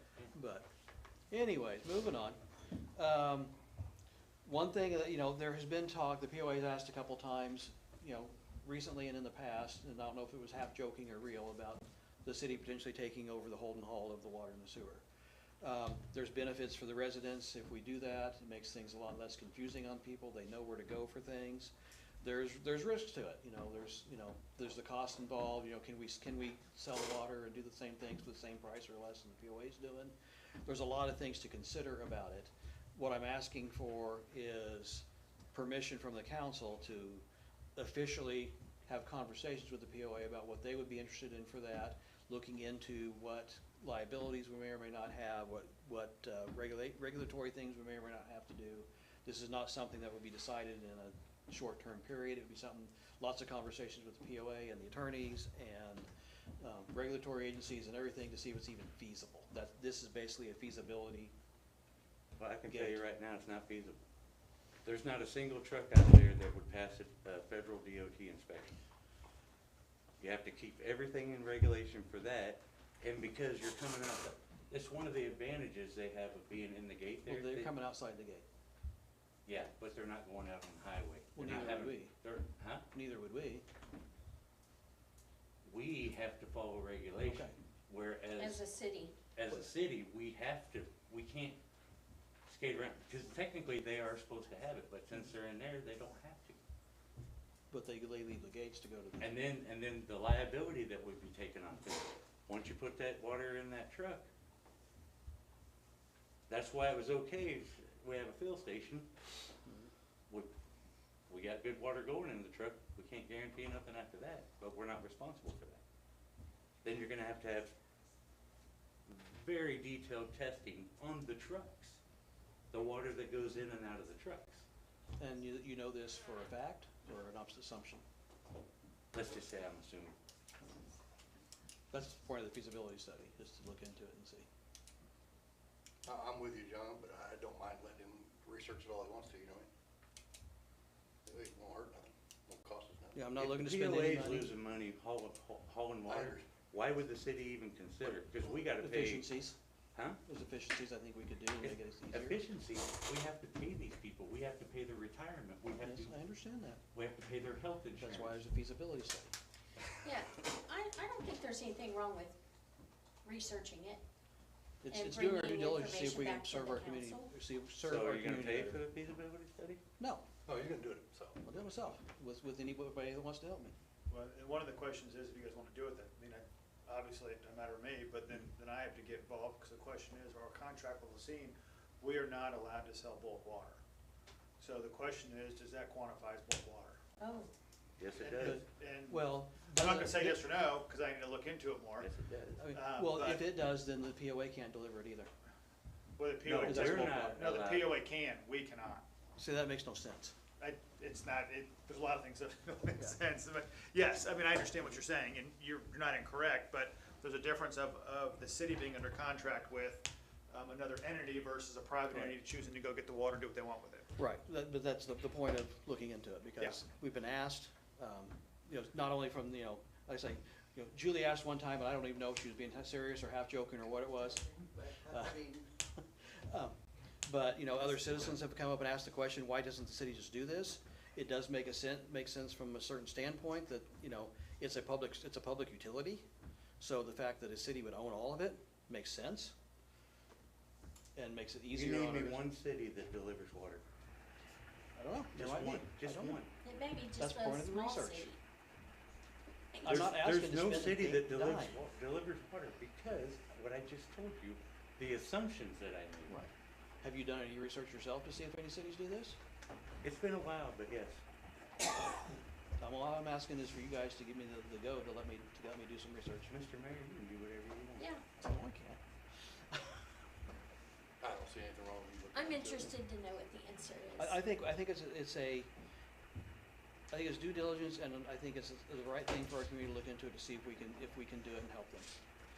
But we all know a private company can do stuff a lot cheaper than the government can. There's also a lot of inefficiencies in the way the POA does it. You can look into it and you'll find out and you let us know. I would suggest that when you do the due diligence and start looking, I would probably suggest having or requesting a highway patrol DOT officer come here and see how bad. I'd be there on that. That'd get the POA in Yeah, I trouble. know. That's the last thing I wanna do is get them a bunch of fines they Well, gotta pay. I mean, find somebody that'll look at the trucks and see how much money you're gonna have to spend on the truck. There's no highway patrol officer that would do it, because if they do look at it, they have an obligation. They have an obligation. Very true.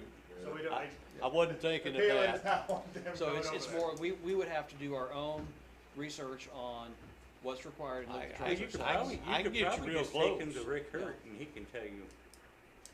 I can get you real close. Yeah. But Rick was gonna cost us money. I don't wanna spend any money. I don't No, mind he's- spending money. He's talking about having somebody look at it. Yeah, well, somebody said Rick Hurt would get it, but Rick's Yeah, gonna charge us. I So, said, yeah. But It's Rick's just gonna an charge us to do that. inspection. Yeah. You don't need a police officer. No, but Rick's gonna charge you to do that, and I'm not asking to spend any money. I didn't think this was for this. I thought this was for him wanting a highway patrol and. Well, that's part of this I whole said thing. highway patrol, but he is very correct.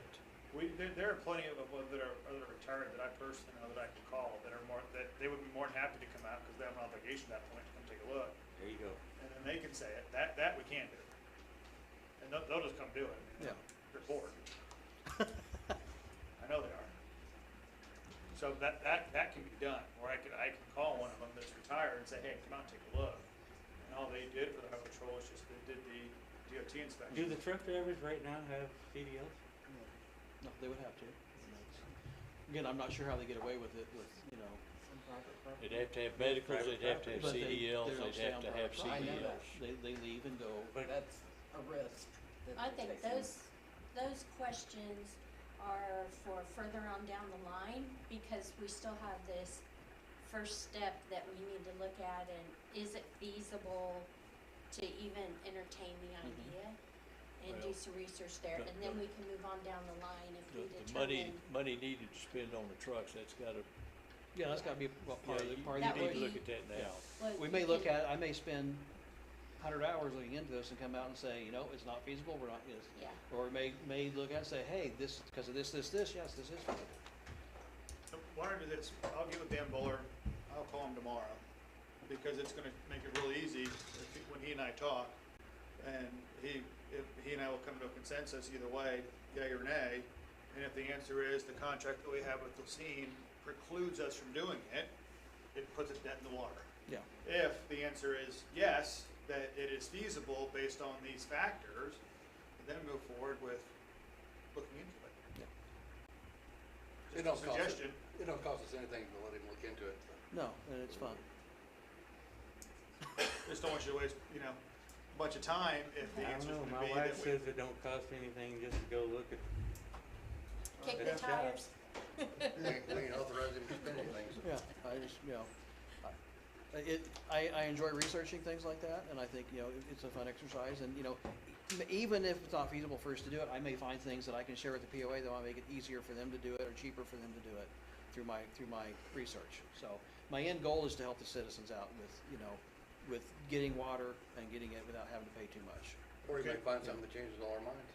Yeah, We could do it with Dan, get you on the call too with Dan, okay. and then not tomorrow, to Friday, just sometime this week, set it up. And then we can have a more detailed conversation, the three of us, about bulk water versus not, and Yeah. that preclusion of the contract, so you have a better idea as well. Yeah. And that's probably, Maybe the first question would be, does the POA want to give up the water? I don't know, I know that, let's say Julie made that comment, and, Something we'd entertain it, I mean, I'm not saying we would do it, but, it has to be something. it's gonna have to be something that's beneficial, we're not gonna hand it over. Yeah. Our members are gonna have to pay 3 times as what. Right. Because we're already really high. I wouldn't entertain doing it if I had to charge 1 penny more than you guys were. I would want to make it less, if possible. Yeah, I mean, I buy water and sewer, have my sewer dump too, so Yeah. if I can get it way Yeah. cheaper, absolutely. Yeah, if I had to charge 1 penny more, I would say it's not feasible, even if everything else lined out, it's just not. I don't want to do anything that costs these people any more money than we already charge them for things, so. All I right, appreciate you, Mr. Mayor. I like your enthusiasm. I'm still new in the role, give me a few months in my If you chair. ask if you want to look into a city hall, I think, I honestly believe that you came in here and you were trying to make a difference for the community. I'm trying. The next slide was the emergency preparedness, which we already talked about. We had a meeting with planning and zoning last week, talked about the IRC codes and the tiny homes and stuff. There was no action, anything taken with the P and Z. It was kind of Matthew was there too. It was kind of tell me what you guys do, so I could kind of meet them and understand what they do. And we talked about kicking off the comprehensive plan update. Like I say, it was created in 2007. Things have changed a little bit since 2007, so we probably ought to review that. I know that Mindy said she had some money in the budget for consulting with this firm. I appreciate we have the money in the budget.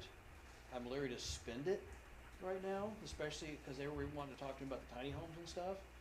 I'm leery of authorizing, I don't know how we authorize them to spend money. I have no idea how that works. You guys may know, Jeremy may know, Mindy may know. I don't Is know it how. the same company? It's the same company we've always used. Yeah. But But the also a tiny lot of, homes is already written. yeah, a lot of small cities do these kinds of things without consultants. I don't mind using consultants where we need to, but paying $30,000 for a half-day workshop to talk about a comprehensive plan, I don't know is the best use of our money. Matthew, how did the tiny homes thing kind They of? didn't really talk about it. Ain't that why we got a planning and zoning? They didn't, to they didn't figure all really this ask stuff a lot out? of questions. No, they want the consultants to do it. They need to figure it out, that's what they're there for. They're not there for that, what are they there for? So, I don't know how we go about, my thought is, we meet, we talk about a comprehensive plan, we get some ideas together when we're close, then we might engage with lawyers or consultants or something to help us get to the finish line, but I don't think we need to go through that process, I don't know what you guys' thoughts are, but it seems to me like spending a lot of money for something that we can do a lot of legwork ourselves. What's on the P and Z hope list? I mean, what are they looking at? They look at for what council planning and directs them to zoning look the at. community? They look at whatever council directs them to look at. And so we haven't directed them to look at anything? We directed them to look at the tiny homes. Okay, And the IRC 2018 codes, I'm not sure if it's something they have to look at or not. I don't get the impression from what we discussed before, I mean, we already adopted it. I don't know that they need to look at that at all. I mean, we asked them to look over the zoning on the tiny homes. And then Mindy brought up that we had some budget money for the comprehensive plan, and it's almost 20 years old, so yes, we do need to update our comprehensive plan. But I think that's more of my take on it, and you guys tell me I'm wrong, I don't wanna speak out of turn or step on toes or anything, but is that's something that's a collaboration between the council and P and Z and the POA even and the citizens. What do you guys want to see your city be like? It's a conglomeration Yeah, of everything. what do you guys wanna see the next 20 years look like? We've all got our ideas of what we'd like to see changed or not changed.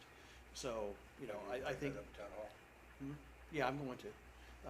So I just don't know that, I personally am not ready to engage with a consultant on any of this stuff. I'm with you on that. I don't know how that works, if they just have the authority because they have the budget, or they have to get actual council approval to spend a dime. I don't know. Do you know, Jamie? Do you know, Mindy? I can't imagine that you give a committee or an open checkbook. Yeah, because they wanted to invite the consultant to this first meet and greet, and it took me like 5 emails to get them not to do it. They did that before. Yeah, so, Yeah, they have to get approval from us.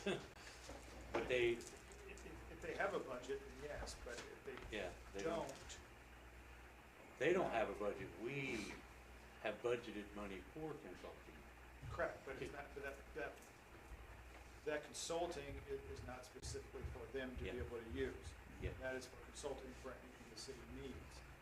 So if we're going to do that, and the answer, it has not been allocated to them, then no, they can't touch it without prior approval of the governing body. I don't know if this is out of turn or not, but should we vote on something tonight saying they are not authorized to spend anything on any of these topics without consulting with council? They're not authorized to spend money without approval. Well, because he was talking about reaching out to the consultant and start talking to them. Under what authority do they have to do that?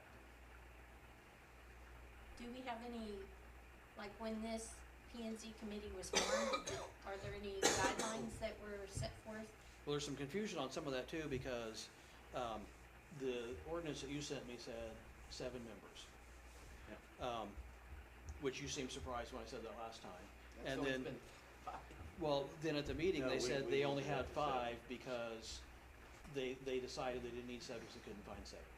So they had no, and I don't know, they kind of indicated to me, and maybe I read it wrong. Who were the but, 5 that were there? well, only 4 of them were there. Eric Victor, Eric Gross, and two people whose names I don't remember. Danny Davies, Yeah, Danny Davies is on there. Kalush, and Monty Kalush. Chater. The Kalush was, I don't remember the other two. So is Do you this, remember, Matthew? is this committee, like reorganized every year?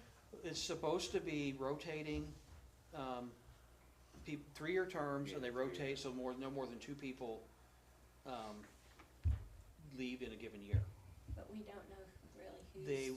Mindy on told what me, correct me if I'm wrong, they were all re-sworn in last year, which means if that was the case, one, were they all properly reappointed?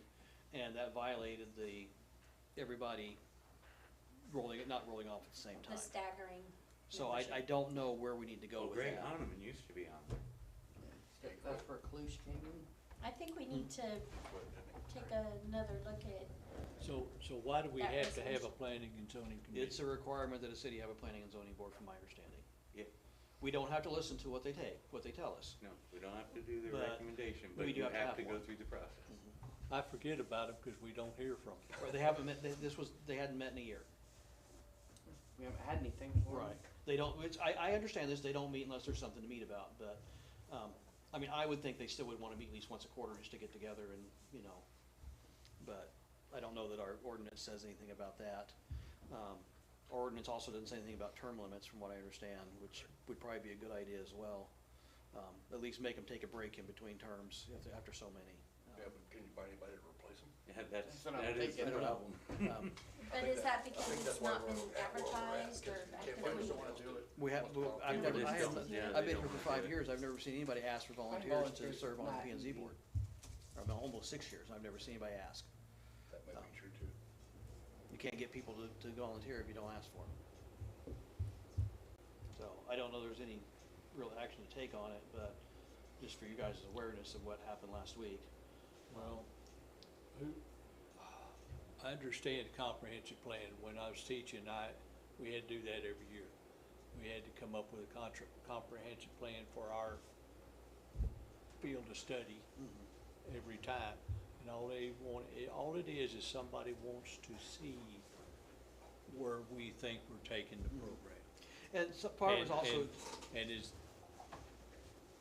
this something that the state wants us to do? Who come up with the comprehensive plan? I don't know where the requirement for it comes from. I don't even know that you're necessarily required to It's have not one. required, it's recommended. You're But supposed to do it also, every 5 years. some of the things was said, like, say, us and Lewisburg wanted to grow the same direction. We're basically calling dibs on a certain area. So, if we say we want this, and Lacine says they want this, well, we've already called dibs on this, or they've already called dibs on that, so it's a kind of it's nothing set in stone, but it's kind of a gentleman's agreement, I think. You might have to go through some negotiations if you both want the same spot or something, but it's kind of to protect your city from how you want your city to grow, and how you don't want to be encroached upon by other entities, which we're kind of out here. I mean, the only person really realistically could encroach on us right now would probably be Lacine, because Lewisburg's too far away. But Lewisburg's growing every day too, so. At least that's what P and Z told me. Oh, they are.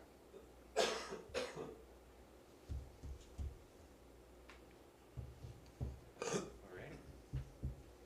So, we're gonna have to, I guess, we're gonna have to look into, I think we need to study that ordinance and see if there's any changes we need to make to it.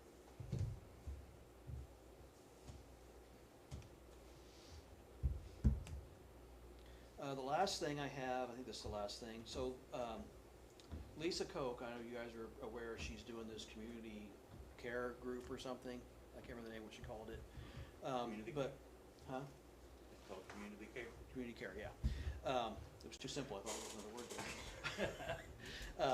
there. She approached me last week asking if there was a spot that she could put roll-off dumpsters once a quarter, that she would have control of who brings things in there. She wouldn't just be open like when the POA does their cleanup. She would have people that work with her group to go through and pick up things from people's houses and then go put them in these dumpsters. They'd be there for a couple days, because they were gonna organize everything and, have it all ready at this time.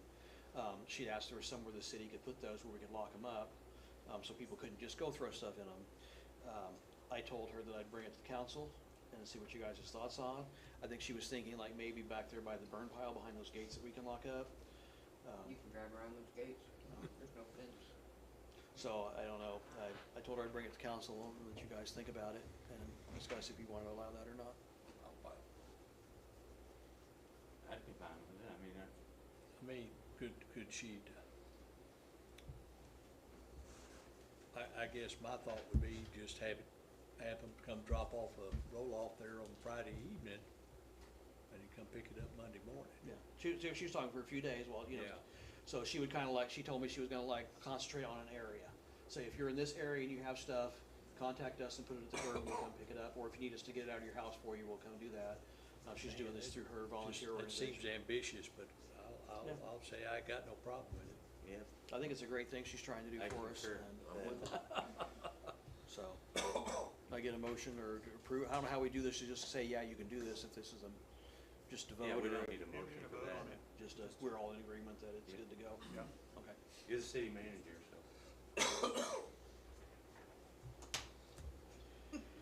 so. Citizen participation again. Do we have anybody who wants to talk about anything else? Yes. Hello, Terry Barnhart, full-time resident, POA board member. I just have a few quick things. On your transient tax, if you look at the Kansas Department of Revenue, it says, a transient guest tax purposes a hotel other than a hotel for redevelopment is defined as an establishment having more than 2 bedrooms. Thus, a hotel, motel, tourist court, or any establishment running out a minimum of 3 sleeping rooms. We don't meet any of these. And then the campground, we only supply hookups, so we don't supply room and board and full furnished things, so the campground wouldn't even qualify for this. So I think you need to look into that a lot more, because I don't think there is a transient tax to be charged through the POA. It would apply. It would apply. It's a culmination of that entire area. So to parcel it out saying this one does not or this one does not, it's a, None of the cabins are 3 sleeping rooms. so, but it's the totality of all of them, not just a single individual. That's been decided before on that issue, so. But campgrounds don't have any sleeping rooms on them. They're RV hookups only. Correct, but you can still do a tax. If the city wants to do a tax, the city still has the authority to do a tax, to assess a tax if they want to. I'll call the Kansas Department of Revenue to get clarification personally. More information. Your recording, yes. Do you guys use YOLO Live? Is that who you use, or do you use something different? Yes. We also use that, so if you guys wanted to look at how you're hooked up, that is what we use, and you could log in with your own account and your own YouTube channel if you wanted to keep that there. I know you've already voted to move it, but. I know that's what you guys used, and I considered that, but also we've had enough technical difficulties between us and you both with our YOLO Yeah. Lives from time to Okay. time. I didn't want to risk that Sure. without having adequate time to go test it. Sure. Okay, But no I think, worries. you know, for a future move, because I Yeah. want to do these town halls more often. Yeah. I would like to do them quarterly. Yeah, so, that'd be awesome. So, you know, that's something that we'll have to take the time to get together and see, make sure, yeah, because there's also, I thought, well, I could just take our device and plug it in Right. too. There's all sorts of things, but it's like, we got less than a week to deal with this, and I've had technical difficulties the last couple of times. I know you guys have had them a couple of times. It's like, let's just not user press error. our luck, yeah. Well, like our YouTube logged out last time, so that's why we didn't get a video last time, and I didn't have time to deal with it because right at the meeting I Right. figured it out. And Right. then that camera decided it didn't want to work for that time, so it's like, it's all working today, but. Yeah. All right. The last thing that we wanted to ask about is, when you move us over to the water tower Thursday, is it on Thursday or is it on Friday? When do we have to start using that as our only source of water? That will depend on when Hettinger makes that connection. We will coordinate that and find out. He's got to do 2 good tests over 2 24-hour periods. The earliest he could be hooked up, and you know, Aaron can speak to this maybe too. I forgot he was still back there. He's got to pass 2 back teeth tests in 24 hours. The soonest they do it is Thursday. Right. It could get delayed if And, they don't have. and we could probably, I don't want to speak out of turn, but we could potentially say, let's not make the switch over until their POA's done with their deliveries on Thursday, so we don't switch them over in the middle of deliveries. I think we can coordinate that. Or And if- Friday is a really busy day for their delivery. Thursday or Friday? Fridays are a busy. Thursdays and Fridays both water are have hauling been, day. yeah. Sometimes Thursdays. And a follow-up to that is, have you guys taken into any consideration of any kind of a shutdown timeframe for us to haul water? Or are we stuck in line waiting for everybody else? From what I understand, we cannot legally do that. Correct. You know, I think the best we can do is ask citizens not to use it during that time. And I think most of them will respect that. But there's ones that, you know, well, I don't And have then to wait, so I'm not going to. that's accessible to anybody outside the gate too, right? Can't anybody outside the gate get into the water tower, or can it only No, be no, accessed it's through private. POA? Yeah, I think it's only POA, right? Yeah, Yeah. you can't get it from the outside. You can't get it Fine to get from out on Mullery? Yeah. No? Okay. There's no Because we can't sell water to, I understand, we can't sell water Water. to other people, yeah. Anybody within the city should have the ability to Right. go get the water. So the only caveat I would have to that is there's what, 3 or 4 people that live outside? Yeah. But my understanding is they all have access anyway. The 3 or 4 people that live So- outside out there in Lynn Valley that live outside the gates, Uh-huh. all are either POA members or they have access somehow. That's what I understood, is that? I don't know. I believe They- that's correct. They You own think that's property right? out here. Yeah. I mean, Okay, in there. okay, Yeah. so they can get They into can the get in and gate get their to go water, so we're access covered it? there. We Okay. just can't say, you know, this private entity gets dibs. Okay. You know, we can't unfortunately. Okay. Well, before you guys shut us down and we're trying to haul water that we've committed to hauling and now we can't haul because we can't get to the water to haul it, any consideration or anything you guys can give us, any help you can give us to help cover that would be appreciated. What do you mean by you can't get to the water? Well, if there's people in line and Oh. we're standing in line trying to get water to go haul to our 40 customers, that now we're paying overtime to get that water hauled. Yeah, if I could shut it down just like you guys do today, I think everybody on the council would say it's a good idea. But, let's say, we can Fair make it. Housing Act, baby. All you gotta do is read the Fair Housing Act and you will know that none of this. Yeah, can be I know, we can't do it, so all we can do is make a request. Right, and that's what I said, anything and you we guys will can do make to that help us, we request. would appreciate, is We what will I make that said. request. Yeah, thank you. Before, Terry, when the truck driver's pulling up to that hose, they're slamming into it.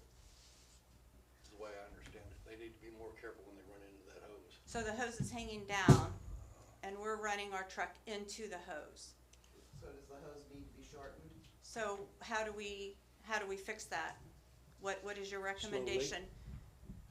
So you're not saying don't pull under it, even though it's gonna hit, just drive don't under bang, it don't, slowly. Yeah, just. drive- okay, okay, I just need to make sure Because we give proper direction. If it breaks, we've all lost.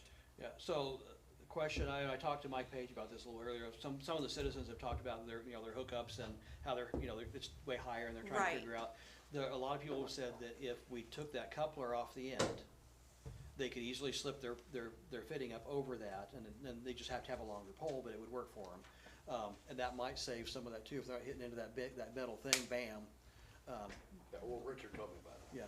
Yeah, Mike indicated to me, I didn't get 100% commitment from him about it, but he kinda indicated to me that, yeah, it probably wouldn't be a problem to take that coupling off, he was gonna look at some things. Okay. So, Well, we're will you still trying guys to figure out how to work make with that Dustin better. and Perry on that, and maybe before you do commit us to that full-time, maybe we can have somebody meet them up there and literally show them what they're doing wrong and how to do it the right way? I hate to say it like that, but, just to Richard, make is that sure that something you'd it's be willing clear to do? on, They're What's probably- They're probably expected? just under so much pressure and in so much a hurry, they're just not paying attention, just running. Yeah. But they're gonna cause themselves more problems because it's Right. gonna break them and they're just. then there's nothing. Yeah. Yeah, okay. Richard, did you hear me? Would you be willing to go up there and talk to them about that? About, The slamming into the, I mean, is the way Mike Page looked at it, he says that there's a few inches to the top of the tallest truck. I do know that. But if there's something happening, that hose was hanging down, I've seen them do it at y'all's field station, field station. and they will hit that and It starts it's swinging. just swinging. you haven't seen it at this field station. According to Mike Page, there's a few inches of clearance. so it's not with their tallest truck. But if there's something, if somebody leaves a piece of PVC on it or something like that, then they could damage it. Yeah, I don't think we're talking about people being able to do that. We're talking about if they remove that coupling, then there wouldn't be, people could slide their pipe up over that easily. Okay. Because that coupling is bigger than what people. I get what you're saying, but I just, if there's something on it, I just take it slow. Do you guys have camera or something up there that's keeping an eye on that? So Not if yet. somebody pulls up and it's damaged, kind of like our trash dumpster, you know where to go back to? We need to get that, thank you for asking that question, because we keep talking about the camera and not taking any action on that, so, is that something that we need council action to buy cameras and stuff for that, or we just? No, that's city, that's. So, the- Mindy, can you work with whoever and get that? I Actually, do have some, already had a camera up there. I do have some information on how you can hook the camera up to the cell modem that's up there. So whoever you talk to, I can talk to them and tell them what I learned on that. Cause somebody's got to we're gonna have to get stuff to be able to hook the camera up to the Wi-Fi up there, or the, so I don't know if you're talking about having Brett do that, or. Okay, so I can meet him up there and, tell him what I learned and we can figure it out. Just tell him until we get the cameras up, he needs to keep the drone up there. Land the drone on top of the water tower. Yeah, so, basically, just for everybody's knowledge, there is an extra Ethernet port on the modem up there. We can either plug a single camera into that, or we can plug our own Wi-Fi access point up in there, so we can have multiple Wi-Fi cameras in that general area if we wanted to. So it's not. Am I giving you that deer in the headlight look, cause I have no idea what you just said. He won't know. I knew. I know what you're saying. That's all that matters, my boy Richard knows. So, we're good to go. Anything else? Yeah. Mindy, you need a motion for No, a no. raise. You had supper, I had. Oh, yeah, Yeah, yeah. Hold on, hold on, I'll take off my hat as a press right now. Yep. okay. We'll be having our annual Memorial Day ceremony on the 23rd on Saturday at 10 o'clock. I'll be doing a flag retirement ceremony. So if anyone has flags that are in disrepair, faded, torn, whatever, bring those and I will properly retire Bring them. him, or can you come get him? You got some? Yeah, that Okay. thing out here. All right. And please try and encourage your kids to come Yes, because everybody bring their kids. children are not getting the knowledge of this anymore. Their parents aren't telling them or whatever, so we'd like to see more children at the ceremony. And George asked me to mention that, and I wrote it down, but it didn't do me good to write it down if I didn't look at it during the meeting, so. Thank you for Apologize doing that. that stuff, Yes, George. thank you. Appreciate you. But yeah, I reiterate that. More kids we can get up there, the better. So More we on people the get new there, the better. business? That, we went through all the new business. The only thing, we have one thing that, You need a motion for a raise. Yep. boy. A motion that we give Lisa B. Crap $1.50 an hour raise, starting, what, next pay period? Right, yeah. I know when the pay period started for you, so. I'll second that motion. All in favor? Aye. She's the only one that's been here for a year and a half and hasn't got a raise, a single raise. So if you're watching, Lisa, Thank you. Thank you. thank you, Lisa, for all you do. Michael, Huh? I didn't get a raise. Michael, is that $1.50? $1.50, yeah. I thought you were gonna motion for me to get a raise. Yeah. And technically, we're supposed to say exactly what that is, so it goes from 1520 to 1670. 1520 to what? 1670. John, thank you for keeping us honest. Huh? Thank you for keeping us honest. Oh, I'm just saying it. Yeah, making sure we do things the right way. I was never trained properly. Although, he's supposed to be the one keeping us. Lack of He's- training. so. Okay, with that, I will entertain a motion to adjourn. Motion to get the hell out of here. Second. Second, All in third, and favor? fourth, 15. Thank you, everyone, for coming and watching online, and we'll see you next